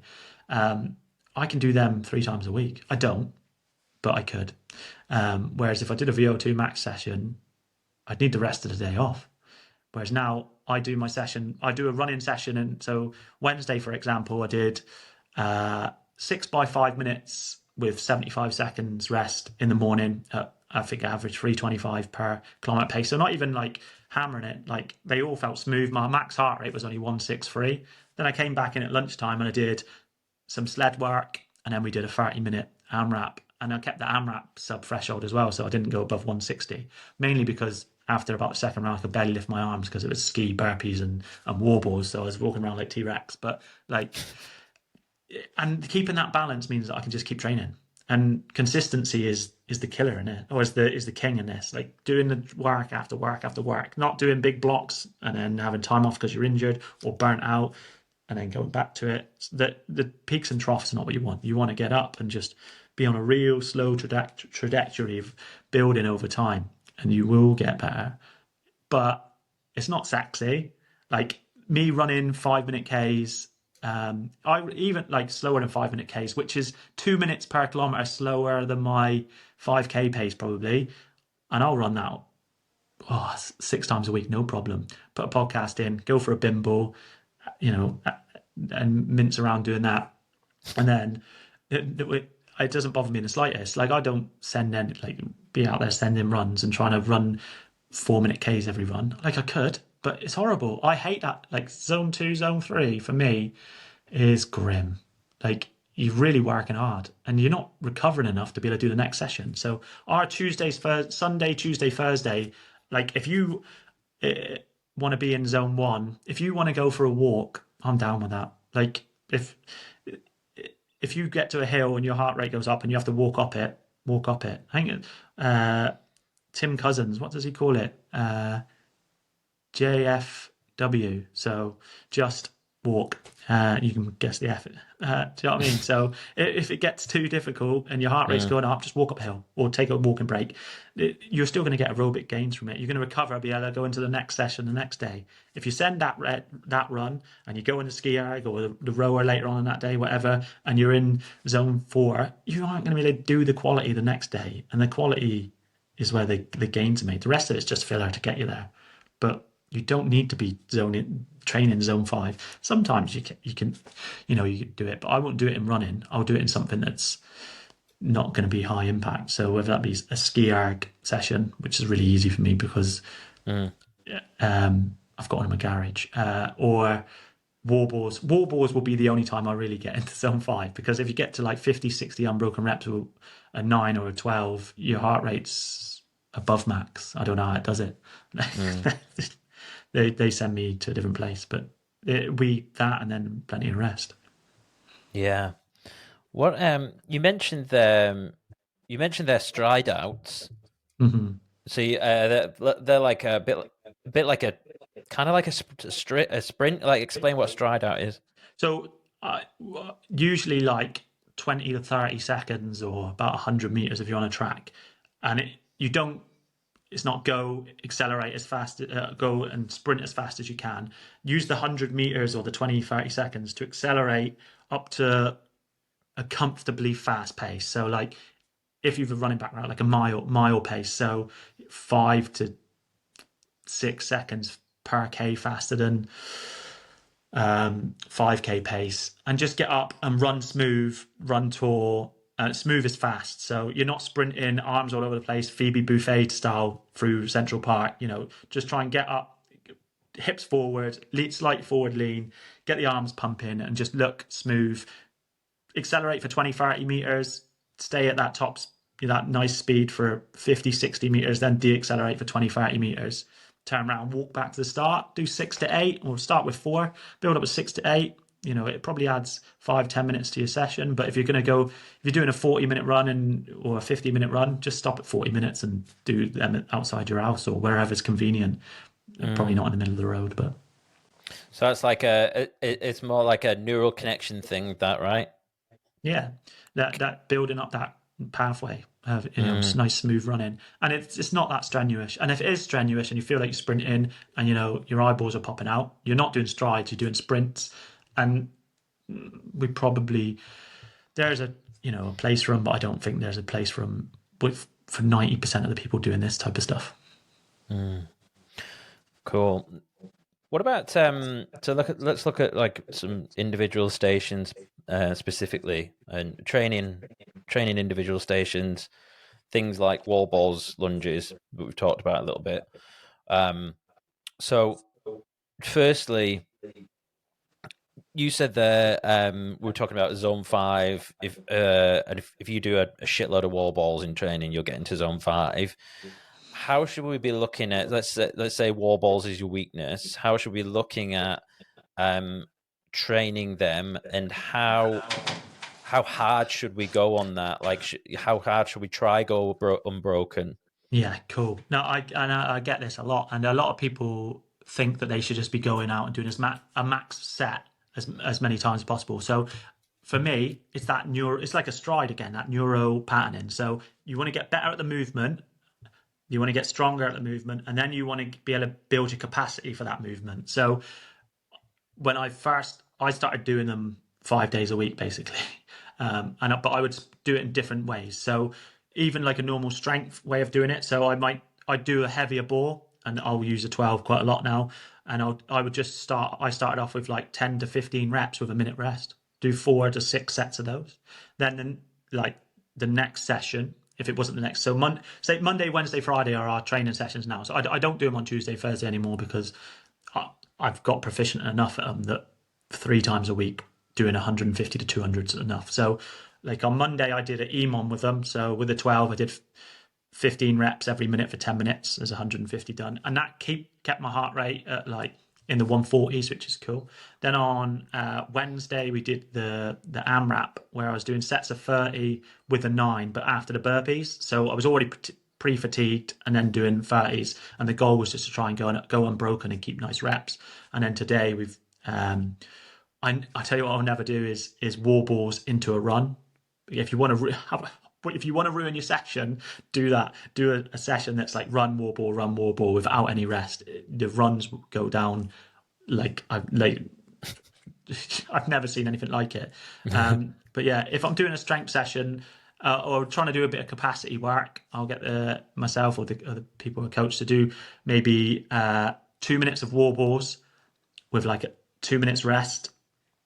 4 times. So you could end up usually then we'll do the lighter ball or the competition ball that you're with. So smaller sets, heavier ball, and you'll build up that way. And then bigger, higher capacity stuff, competition ball for longer sets, but with bigger rest periods. And then you'll end up with, so for me, I could do probably 4 by 2 minutes with wall balls with 2 minutes recovery, and in that I would end up getting 240 wall balls, 4 sets of 60. So it's a lot of wall balls, but it's actually only 8 minutes of work, and I've been in a wall ball station nearly 8 minutes before doing 100. So yeah. And how should someone like assess how many they should be doing? Is it 5 wall balls in reserve or something like that? Any sort of guidelines on? Yeah, definitely wall balls are like stopping short of complete failure, because this takes too long to recover from. It is another feeling thing, and doing these big sets as well. So like on some workouts, we'll do like an hour long AMRAP, and then it'll be 100 wall balls for time. So you'll jump off the treadmill or come in from your run or whatever the last station is, and you'll just go for 100 time. And then we try and build up the feeling of knowing how 100 is going to feel at the end of a workout. So whether you just need a plan of how you can do it from manage it. More race experience works with this, because 100 wall balls at the end of a training session versus at the end of a HYROX aren't the same thing. The ball doubles in the race in weight. So I think trying to feel your way through, that's definitely the way to do it. So if you know that in training you can only do 5 sets of 20 to get to your 100, I would probably say start at 15s to 16s in the race, because if the 20 might feel decent, but the next 20 aren't going to. You're right. It totally does feel basically double weight, doesn't it? Yeah, it's very strange. Not far off double. Yeah. When you're, is this a 6? Stop it. Yeah. Yeah, it's horrible. So I think it's just learning again through racing and through training, and just getting that feeling of how good you are. Because I can do 100 even before my first pro race. I think I could do 100 unbroken with a 9. When I got there on race day, I got to 20 and I'm pretty sure I died inside. Like, it just turns into 3s or 4s, whatever it is you can do to get it up. And then you're so fatigued, you end up doing 120 or 130 because you're getting so many no reps. So drill the pattern, make sure you can't get it wrong. Start doing wall balls with your eyes closed so you can hit the target just by feel. That's a good one. Yeah, but throw it with your eyes closed. Don't catch it with your eyes closed because you break your nose. Yeah, Birmingham was a terrible wall ball performance for me. I literally ate the ball like 3 times. Yeah, it happens to me all the time. I didn't have a pole in front of me. I wasn't prepared for that, and it was totally. I said I felt like I was pissing out of an airplane, just like, like I just couldn't hit the target. I was just kind of like, it was crazy. But yeah, eyes closed wall balls, interesting. Just more. Yeah, I don't know if I'd try it.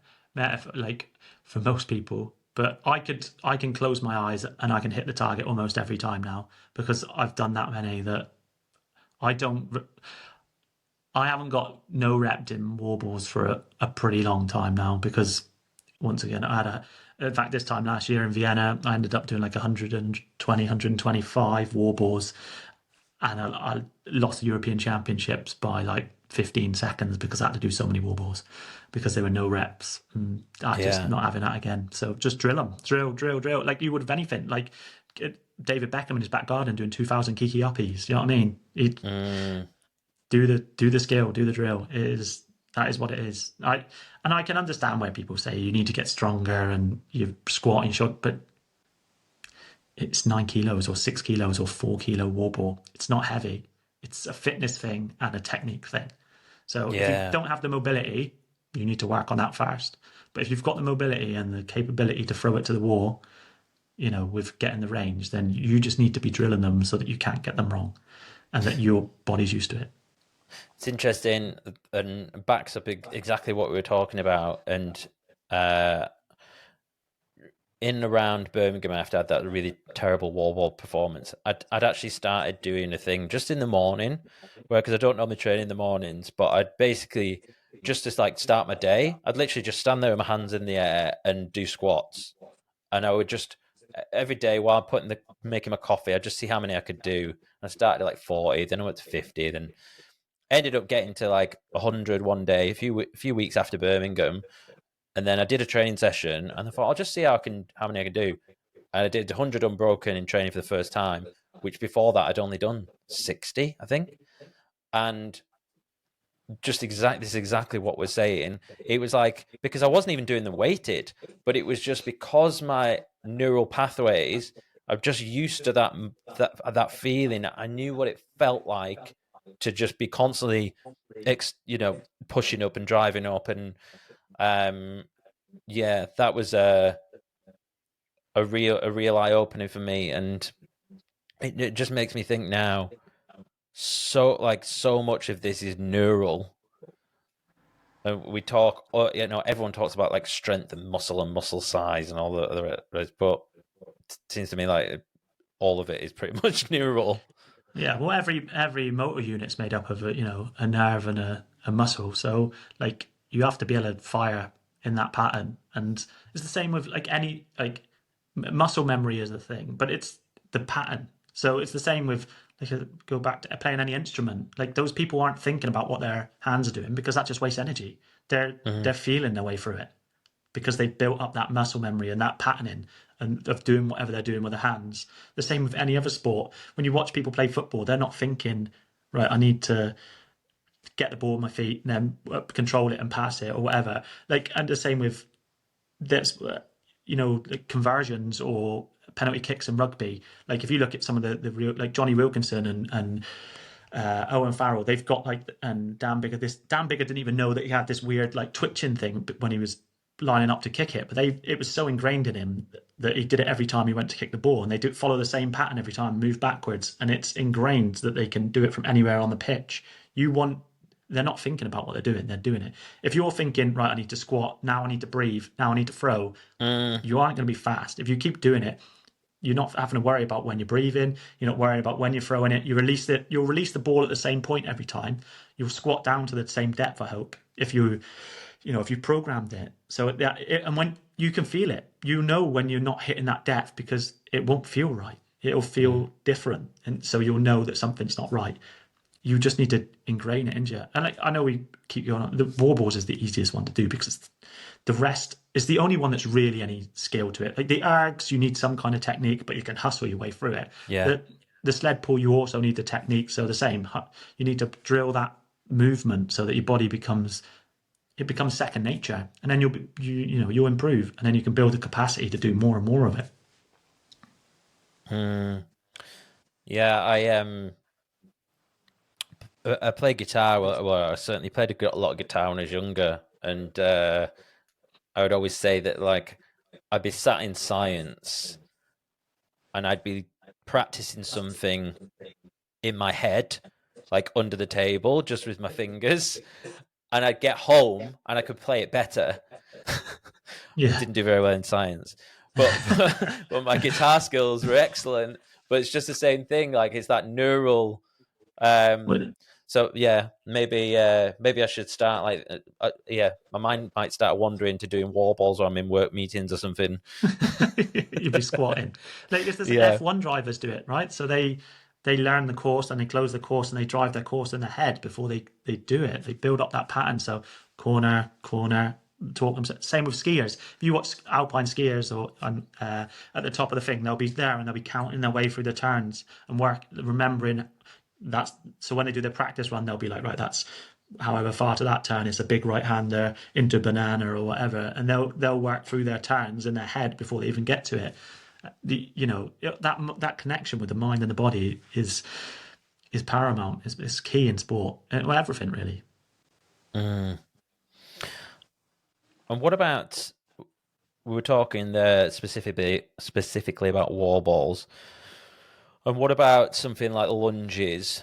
How often should you be going heavier? Let's say you're training for open.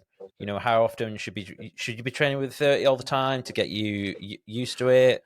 I think there's a balance again. Yeah, a balance again with do shorter or smaller sets that you would in a normal strength thing, smaller sets with a slightly bigger rest with a heavier bag, even going up to the barbell and doing 40, 50 kilos if you can manage that for smaller sets, and then doing like race pace type stuff in your HYROX workout. So you pick up the 20 kilo bag and you try and maintain the pace you will in the race, and finding the technique that works best for you as well, because, there's the HYROX is better suited for taller athletes, like the ergs taller, even the sleds taller, maybe not so much warballs, but the lunges, yeah. I know you've got to come up more, but you can get a longer length stride. Finding out whether you need to do touch and go or whether you can step through or whether you need to stand up at the top and take a breath, and whatever you can maintain for your capacity to keep going. So working out and training what works best for you and what feels best, whether it's off feeling or heart rate.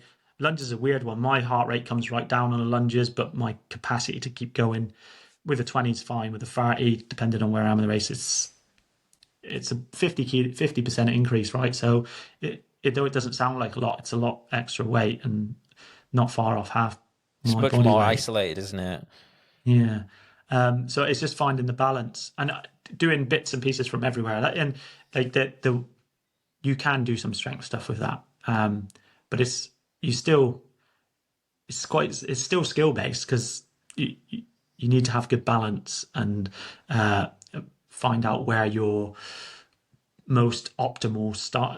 style of striding through is. So I do like a small touch before my feet come together, and it allows me to step a little bit further. But I've only found that out through practice in training. If I stand and stepping right through burns out my groin, but I also can't go as far. So whereas if I just random numbers here, but if I do a step through, I might only get 90 centimeters on that one lunge. Whereas if I do a touch behind me, I might get 110 centimeters, which is going to cut off, 8, 9, 10 lunges on my 100 meters maybe. So it might be slightly slower turnover, but it might be slightly faster overall and save my legs for the last run and for the wall balls. So it's a balancing act. And this whole thing the whole race is a juggling. It's a recipe for like getting from A to B to the, as fast as you can. And everybody needs to put their different ingredients in to get their different results. So that's the fun of the race, right? Of the sport, is that everyone's slightly different and everyone needs to attack it in a slightly different way. But you need to find out what works for you and what you can manage, because you could be training for 20 hours a week versus my 10, but it depends on what you put into those 20 hours or those 10 hours. And it depends where your starting point is, depends on where you're going to go. It also, unfortunately, depends on your parents and your genetics. So some of us just weren't born, 6'2" and 100 kilos worth of meat like Hunter. Well, he wasn't born like that, but he's in that kind of shape, and with a VO2 max of probably 75. General public are in the 40s to 50s, and they're never going to be able to maintain that. So it's finding that balancing act and then getting your balancing act for you correct. How do you assess? I know we'll come back to strength quite a lot in this, but how do you assess if someone's got, let's say, lunges? How do we know if it's a strength or a muscular endurance problem? So it's tricky because it's quite hard to test 1 rep max for a walking lunge. You could do it for a split squat. So we do it. I do test split squat, and then we train split squat depending on what part of the season it's in. But generally, it depends on their fall off after it as well. So if people were really struggling to do that last run as well, it's probably a strength endurance thing. But you can look at the times and see if you are, say, in that top 20% on all the other stations, and then you're, in the bottom half on the lunges, and then you can pick up again for the wall balls. It's probably a technique or a capacity thing rather than a strength thing. I don't think there's any definitive answer on, because some people just really struggle with them. Like, I think it's a tricky exercise in a really perfect place in the race for it to be even trickier. Yeah. So it's like just before, like when you're really tired, you've ran 7K and done a load of other stuff, and then you've got a real neuromuscular and leggy exercise coming after that's not really strength. But if you've got burnt out legs, then you're knackered.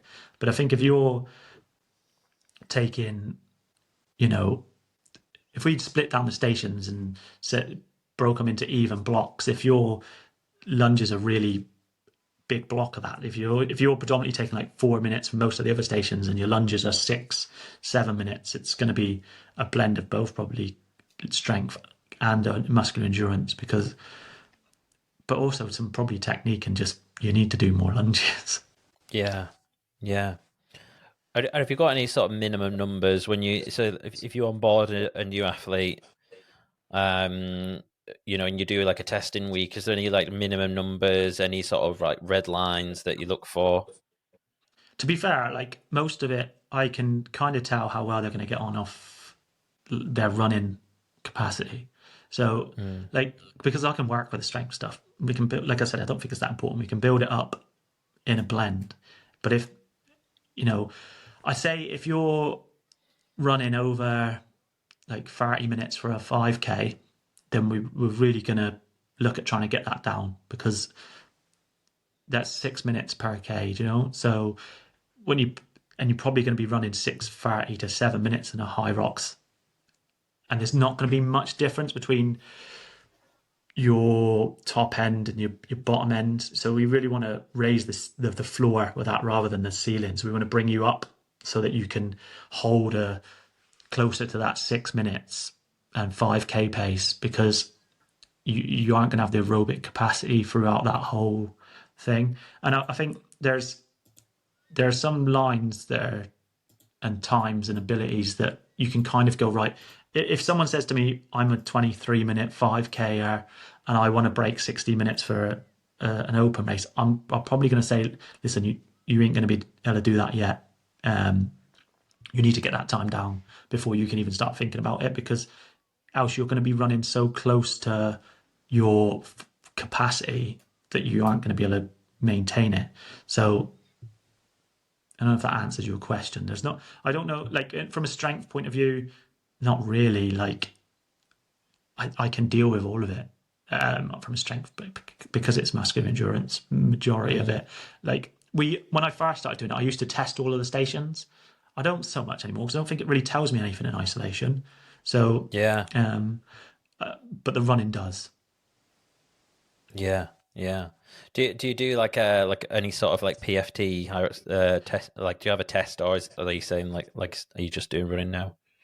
So I did. I thought the PFT was decent, but then I realised that it's not endurance enough. There's not. It's not enough capacity in it. There's not enough length. It's too short. So like, I don't think that the rule that they came up with for the times for the PFT for what event to enter are really based on anything other than a finger in the air, and they've gone, oh, just do that, because everyone's different. I could get completely hammered by people on a PFT and beat them over a HYROX, no problem, probably, because Yeah. it's really that high end. It's like a 5K. It's not, whereas a HYROX is more like a half marathon, I'd say. It needs to be paced like that. Yeah, for sure. Okay, a little bit of a selfish section. So we talked a little bit about this before. So I sent you my my last solo results. So question is, if you had 3 years to get me sub 60, what would you do? And I'll give you a little bit of background. So kind of like a little bit of running in my 20s. Probably I have a knee injury. So I've got torn meniscus on my right hand side, so I have to manage that. So a little bit of actually after Birmingham, I was like, right, I've got a doubles race coming up with a guy who's very fast and very light. So I was like, right, I'm just going to go all in on running. I'm going to take a little bit of time off HYROX per se, but I'm going to do lots of intervals. I'm going to get faster. So during November, I broke my 5K record. I got it at 18:27, fastest I've ever been in my life. Did a 10K, 39:20, fastest I've ever done a 10K in my life. But stopped doing any of the strength work that I need to look after my meniscus. And then all of a sudden, after the 10K, I'd pushed that way too hard, started getting swelling in my knee. And then I spent 4 weeks on the build up to Manchester, basically not running, doing all erg stuff. So there you go. So there's a little bit of background. You can run fast enough to break 60 already, probably. So looking at your station splits, it is all back end. Yeah, that I would be. So farmer's carry, really good, top 0 points. But lunges, war balls, burpees. Yeah, like you've managed the first half actually pretty well, up until the burpees. But burpees are just minging. Like, but you one, say, two. Yeah, you could make it all up on. You could probably make most of it up in not that long with on 3 stations. To be fair, it would be a lot of muscular endurance stuff because you can run fast enough. I would say slow down slightly, stop messing about in a rock zone, or carry a water bottle with you in a little bum bag or something like your paleo dude does, or Ryland, because if the elites are doing it, why you? Because you've already got a 3 minute then, like from stopping from water. I'd say pick a better 3 course. minutes from water stations, you reckon? No, a minute from Oh, water I station, wasted and 3. then 3 or 4 minutes just off the last two Yeah. stations. So I would say pick a better course because there's probably 2 minutes. Easy enough. Glasgow's my next one in 4 weeks. Probably not that one, but to go sub 70, I think you know, depending on how your training's gone, it depends on how much time you've got to train. So, Yeah. but I would say you probably just need to slow your runs down slightly. Although these are decent, I'm saying that, but I would have liked you to finish stronger with those kind of splits. So you could have just slowed down. Say if you'd slowed down 6 to 7 seconds a lap on the runs, you could have saved 3 minutes and in the lunges and the wall balls potentially. But it's hard to know. Like more muscular endurance. The bottom line is you need to do more lunges, more wall balls, more burpees. More. Yeah, because the aerobic side, because if you look at my lunges, even though I struggled, then you look at my last run. It's like decent. I was fine. I felt fine. But then just totally blew up on the wall balls. And that, I don't know if Birmingham did it, but they usually include the rock zone in the last run as well. So like it's a 4:15 the last run. So that could have been a 4:05 if they included the rock zone. They do. Sometimes they do, sometimes they don't. But it's not a blow up. You're not dead. You just either you're not used to being uncomfortable with that kind of movement. So when it starts to burn, you slow down because it's easier to slow down. It wasn't. I don't think it was that. Literally, I just fell apart. Like everything, my brain went. Like I just kept on. The ball hecked up and hit me in the face. I'd totally somehow just. And yeah, I totally get that. I've been there. But those are your like more muscular endurance. So you're 1413th on the sandbag lunges, whereas you're 10th on the farmer's carry. In the hundreds on a couple of them. So there's you definitely have the speed and the aerobic capacity already to do this race in a much faster time.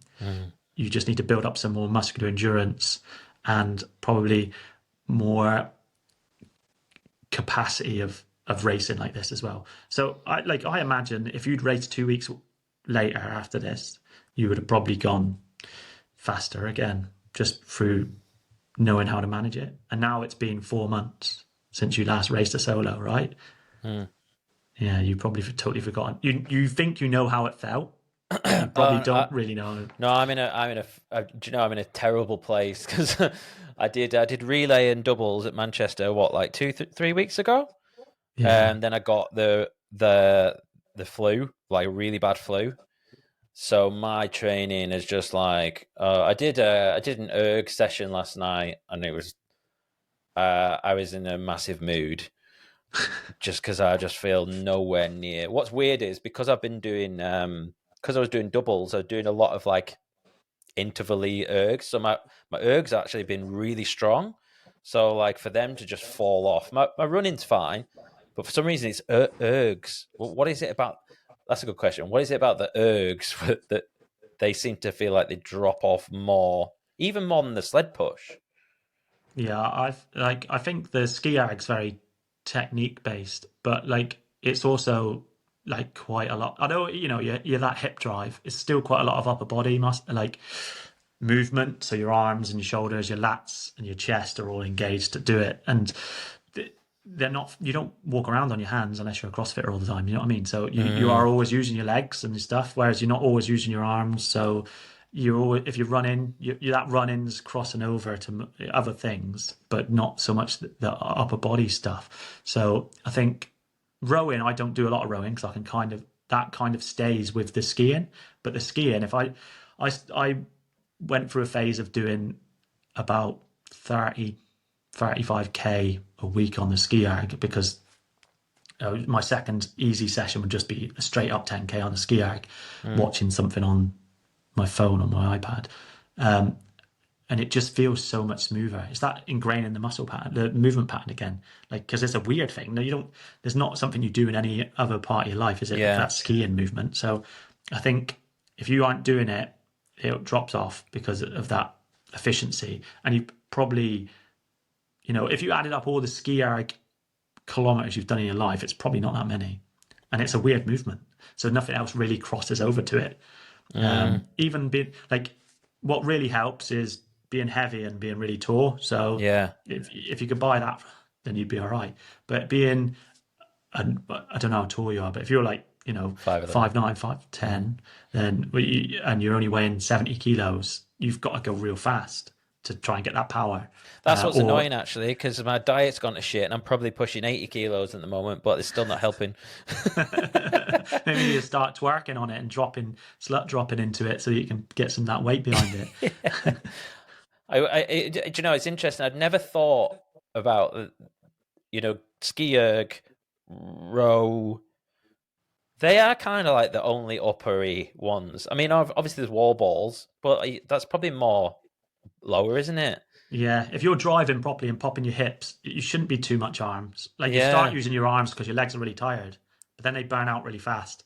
And you increase, like using more arms increases more lactate again. Like the same, like farmer's carry, you're only there for a minute and a half, whatever, really grinding and just grit your teeth and run. But like it's an isometric movement, so you're locked in and holding, so it's not too fatiguing. Like on the sled pull, you don't really want to be using too much arms.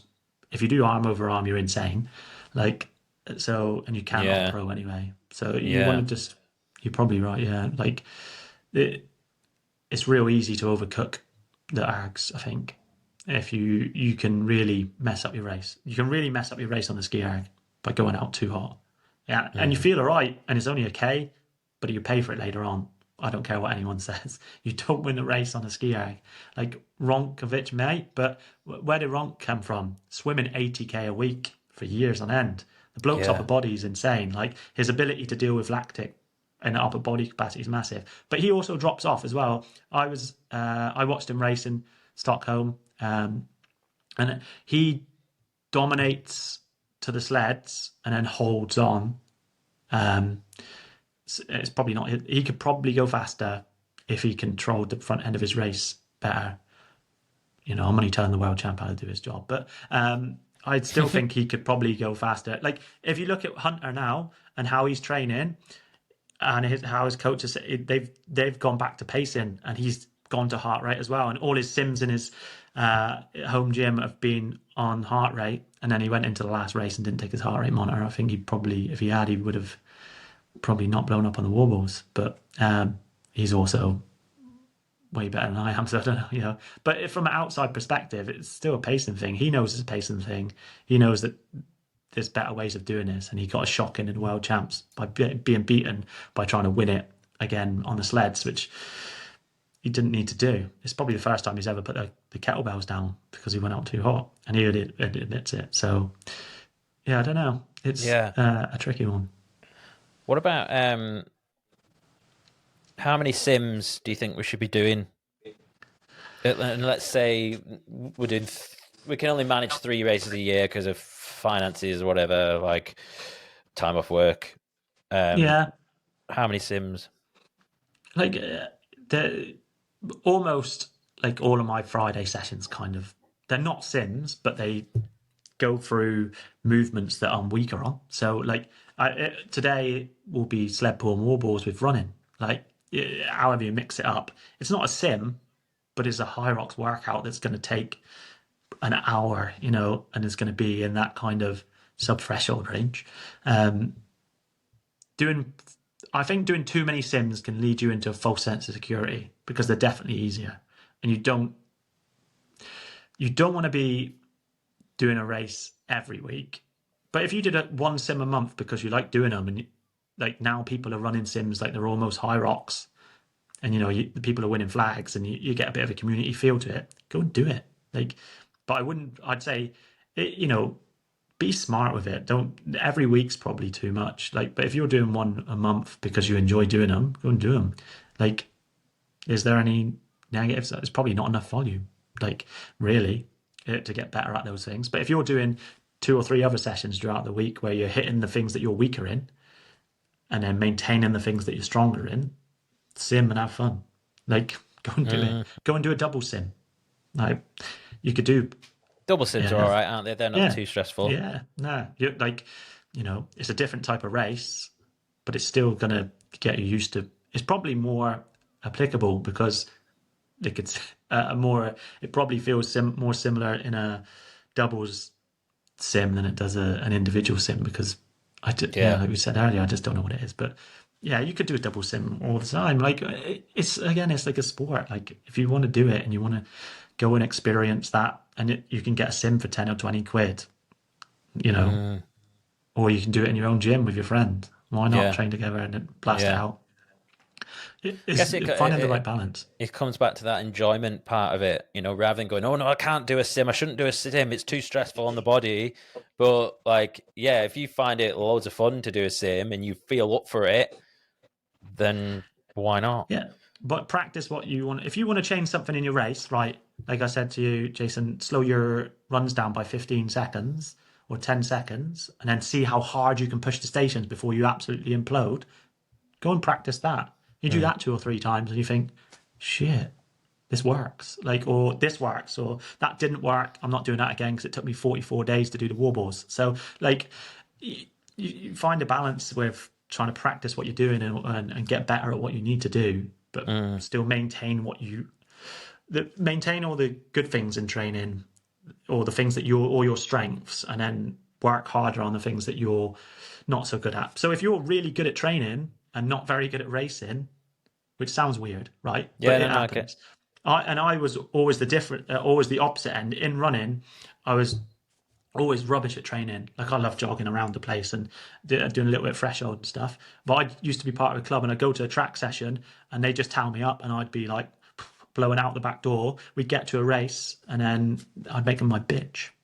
And people ask me that were running back when I was running back then, what my marathon times were. And people actually after my London and around 2:25 were texting me saying, you have no right running that times on the paper, mate. I chips on, did it. Like, because of the way I trained, I just trained smart, but within myself. Like, even if you look at the stuff Kipchoge says, like the bloke's ran 2 hours for a marathon, and he says he never goes above 90% in training. And, why would you? Leave it for race day. I get that sometimes we want to test ourselves and see where we're at. Yeah, do that in a sim. But then go back to doing the basics and do the basics well. And do the thing, like, I heard this quote the other day and I said it to my wife and she said, it sounds like a bit of an insult. But I said, it's not if you think about the person that I am, or do the things that be the best at doing the things that require no talent. So, get up, do the work, and just put one foot in front of the other. It requires no talent. Being on time, being disciplined, like being consistent. They don't require any talent, but they will make you better. Like, and if you can always fall back, and if your worst day is better than most people's best day, then, you're going to beat them, or you're going to win, or you're always going to make progress. Just turn up, be consistent, and keep working on those weaknesses. And it's frustrating and it will drive you mental. And there will be days where you think, why am I doing this? What's the point? I could go and play darts and I could have a pint with it. But, if you want to get better, you've just got to keep showing up and doing the work.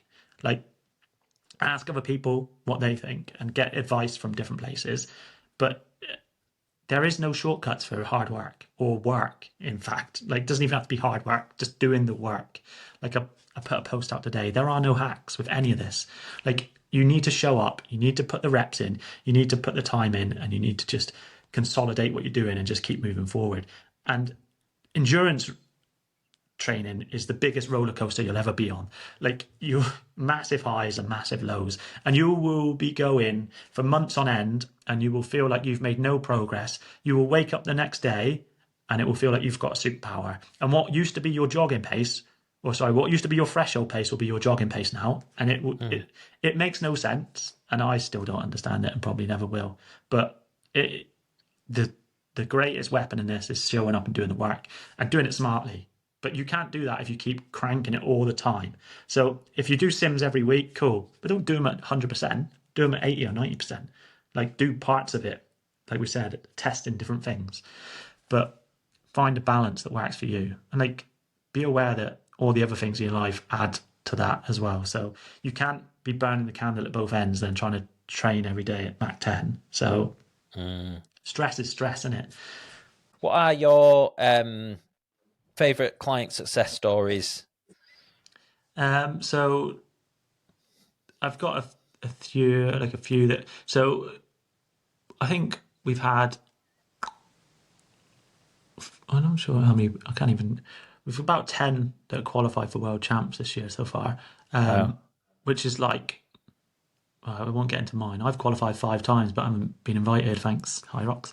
But I'm whinging about that constantly. They won't reply to my emails.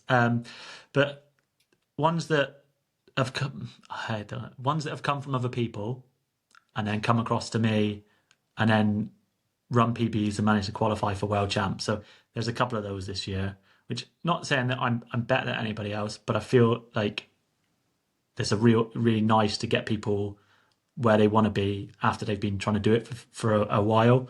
So Rather than taking like newbie gains, someone who's not yeah, done it before. so yeah, there's a couple of people that have come across some other people that are quite big coaches, and then gone ahead onto podium and get qualified for world champs, which I think is cool. And like honestly,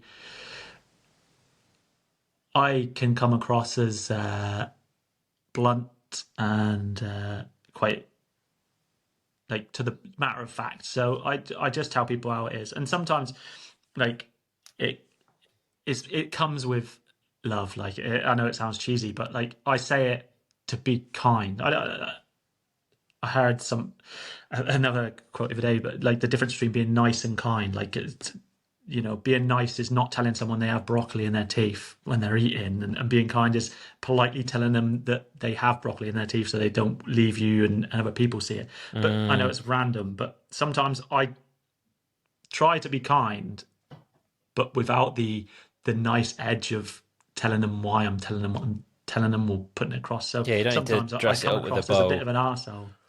Yeah, which is not what I mean to do, but I'm very blunt. So if someone does something that I don't agree with, I'll just tell them they shouldn't have done it.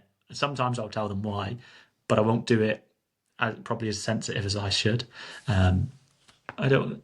Sometimes I just don't. Yeah, that's how I would just want to be told something. So just tell me exactly what you think, and it makes it easier for me that I don't have to dance around the social awkwardness of doing something, which some people love, and some people. I think that some of the younger ones sometimes tell me off for being a bit harsh, but I think they know now that I'm doing it for a reason rather than, and I mean well by it rather than just being a dickhead. Well, there's an art to being a coach, isn't there? There's so many things wrapped on it up in it, and there's the people bring in like the like daddy issues and the parental, and there's all this like dominant stuff, and there's so many things going on and subtleties, which will you know which will egg someone on more because maybe you didn't focus in, maybe you didn't give them that pat on the back they wanted. I don't know how much psychology of it coaches really think about, or whether it's just natural. No, yeah, I think it's a blend of both, but like I think it's a lot harder online than it is face to face. Face to face coaching's easier to build rapport and a relationship with people. Online, like you have to try harder. But when people start seeing results, it's a lot easier to get buy-in.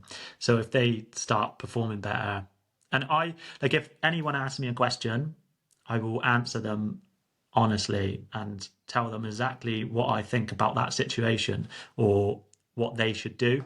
And like I don't shy away from having difficult conversations with people. I think if it needs to be done, it needs to be done. I think if you've done something that goes against my philosophy and the way I'm trying to coach you, I'm going to tell you that because we need to work together, and it's a two-way thing. So if I'm giving you stuff and you're not giving me anything back, I will often tell you you need to work harder because it's not just me. If some people need it to be, I give them the training and they forget about, like, we hardly talk and they will get on with it and smash it, and I'll give feedback on their workouts.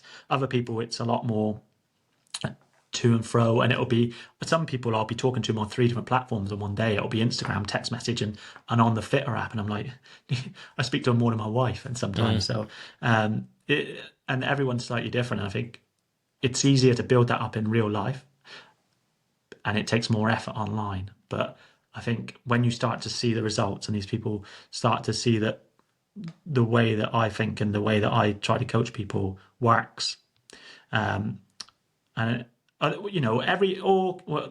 their coaches are lying if they tell you that they write a perfectly individual program for every single person. They're lying, because there aren't enough hours in the day. Everybody has a template that they work to and a philosophy. So I build templates and then customize them for different people, because like there's a philosophy, like a training system that I have that works, and I change it all the time, and I test it all myself. So like I've tested everything, and some workouts have been written on the whiteboard to go in a program, and then we finish the workout or not even finish the workout, and I test it with a couple of other people in a small group, and there's plenty that have been wiped off the whiteboard, never to see the light of day, for people that I coach.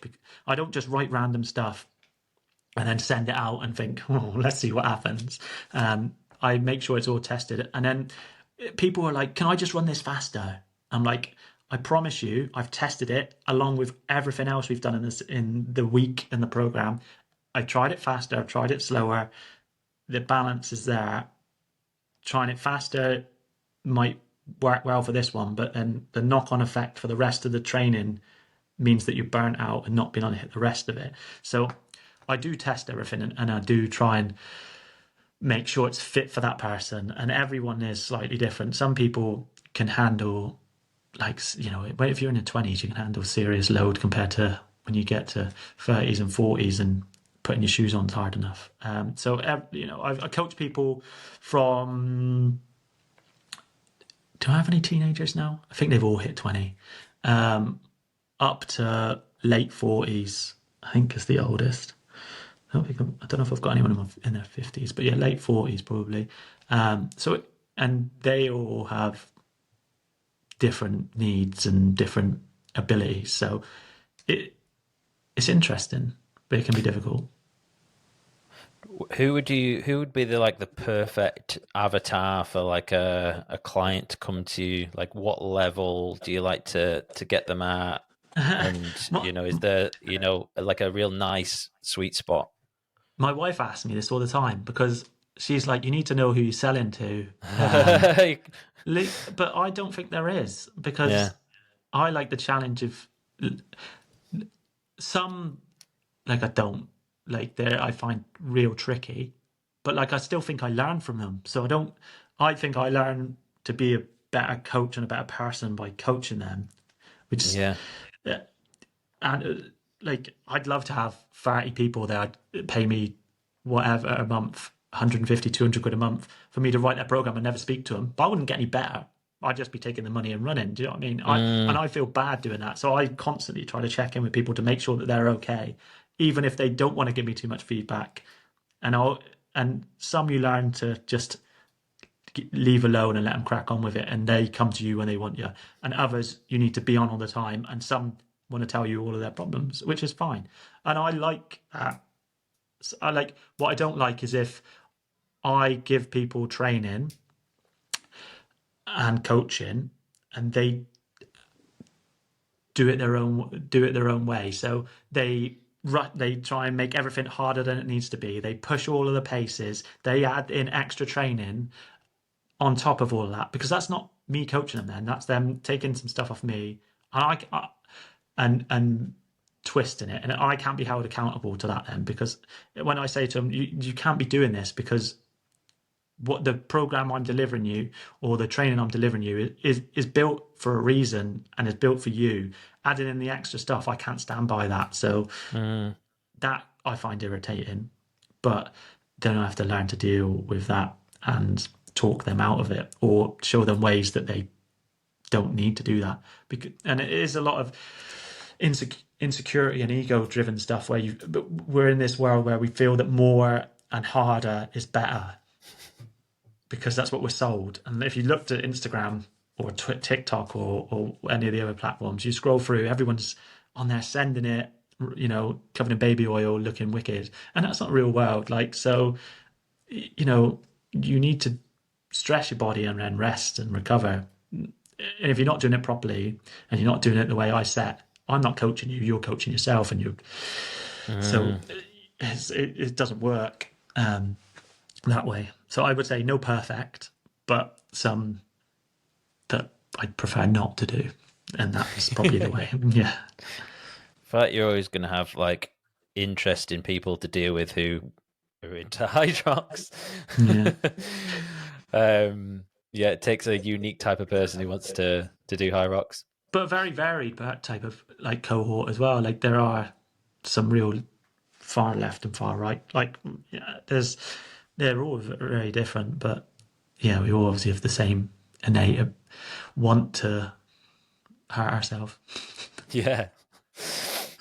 What about I don't know, we're going to wrap up shortly, but a quick overview on nutrition supplementation. Got any thoughts on that? Yeah, so I get quite a bit of stick for this. Like, I think that the quality of your food when you're trying to do this is maybe a little bit overrated. You need to eat lots, and whether that has to be in different forms, like we have a little bit of a joke that Fridays are chippy Fridays for me. So like I do a big workout. Sometimes I'll go to McDonald's after, and then later on I'll have a chippy. But for some reason, like the next day I wake up like recovered because I've had enough food. Like I don't do it all the time, and like my protein helped me out with some stuff, and I end up taking a lot of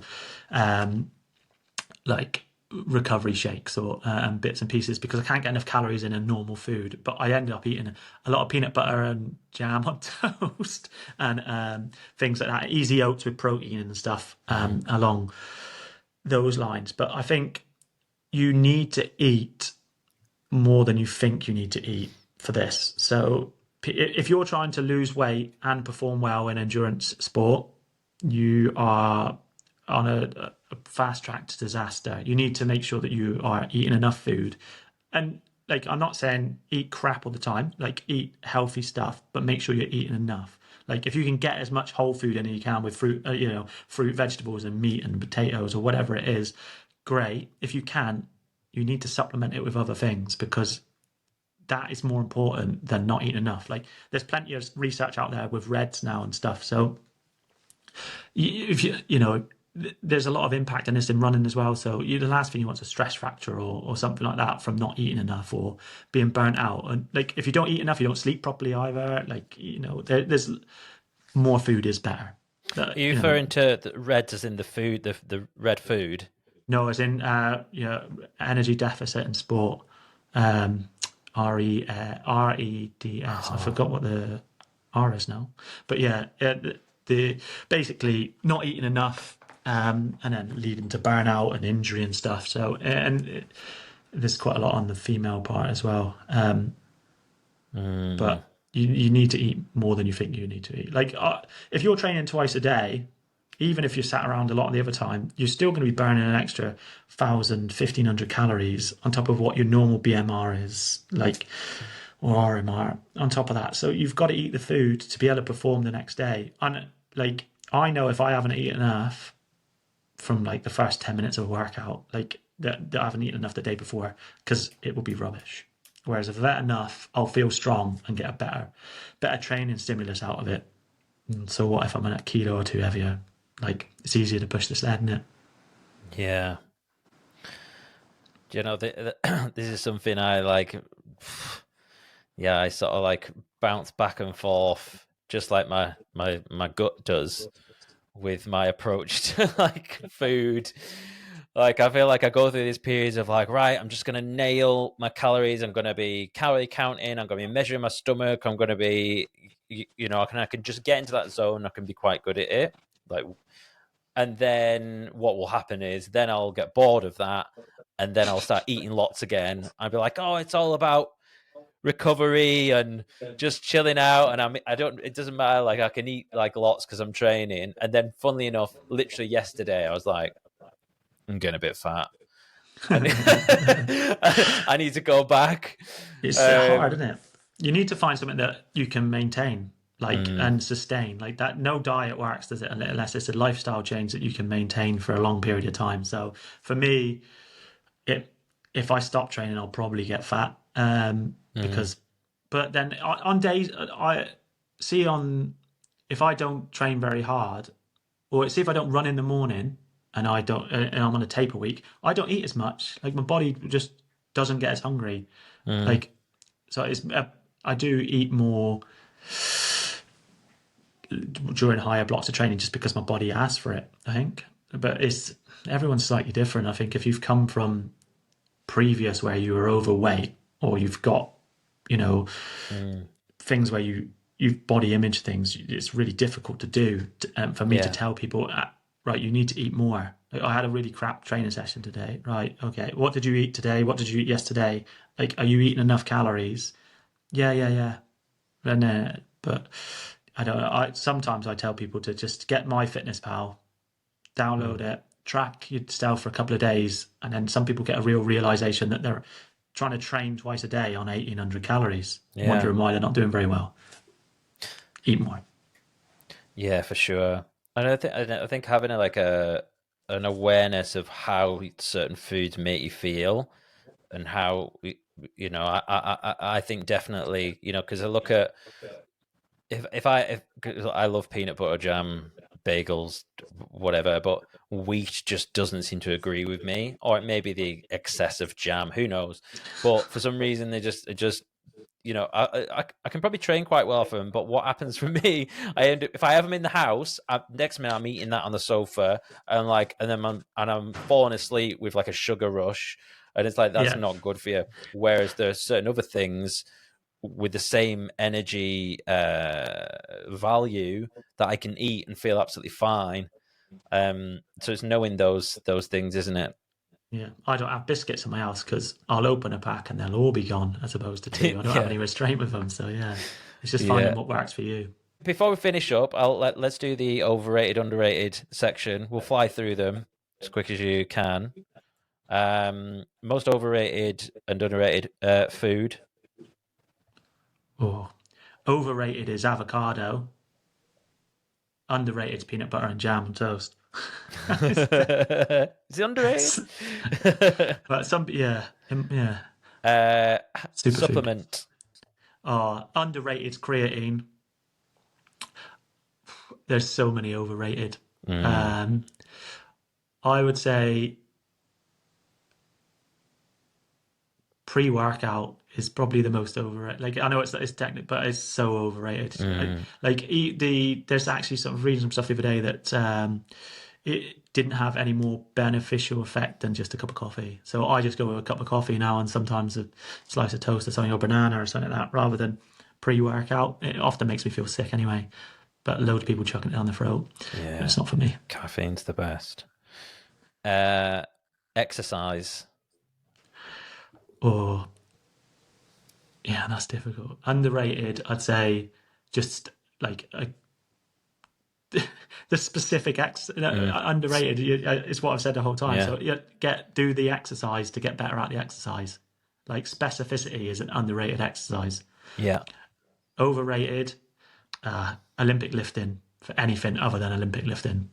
Mm, I think interesting. the amount of time it takes to get good at Olympic lifting to get a return on that can be done better through other things. So you know if you want to develop power, you can do it through other things like kettlebell swings or ballistic movements, even squat jumps with a barbell are going to get most people 90% of the way there. Olympic lifting, I love watching it. If you can do it properly, it's beautiful. If you can, it's a horrible, horrible mess. So Mm, I think it's overrated for the general public. It's obviously not for Olympic lifters. But if you're in sport, you can do a lot better.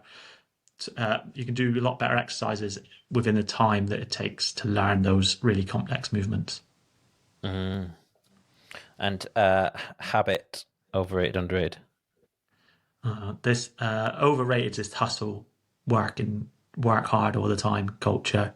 Like I don't think it's like get up at 4 o'clock and Mm, journal and then whatever and train and then go to bed. Like yeah, under like underrated sleep habits, like having a sleep routine, like that habit of like setting your sleep pattern to the same time every day or within, a certain, and sleep's a superpower.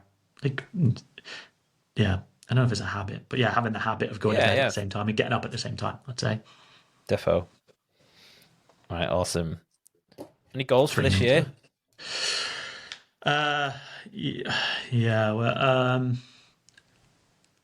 I want to go, if I get to world champs, if they actually then send me the thing, I want to win age group world champs in Chicago in June. Like I wanted to win it last year, and I got norovirus the day before, and it was a mess. I still went to Nice and did the doubles with my wife, but yeah, I missed out, and I thought it was my best chance. I've been on the podium once. I want to be on the top step this year of the age group. Before I go into the next one next year, then I definitely will be winning it. Awesome. I'll look forward to seeing that. All right. And where can people find you if they want to find out all about your coaching, etc.? Chance for a bit of a plug. Yeah, mainly Instagram. Like I don't really use Facebook anymore or TikTok. So WDM Coaching on Instagram, and that's pretty much it. And then you can find a link to my Coaching Fitter site on there on my bio anyway. Thank you for this, Aaron. I've really appreciate your time. Could have gone on for much longer. I love all this stuff and appreciate all your insights and stuff. And hopefully people will check you out and seek you out for some coaching. So thank you. Thanks, mate. Nice one. Have a good day. Cheers. And you guys. See you later, boy. Hey guys, it's me. Thank you so much for watching that episode and congratulations for making it all the way to the end. I really appreciate it. A few things before you get going. If you haven't already, please do subscribe. And if you enjoyed this episode, the kindest thing you can do for me is to share it with a friend or family member. Don't forget to check out the show notes for links to both my guests and myself. And if you made it this far, why don't you drop me a DM?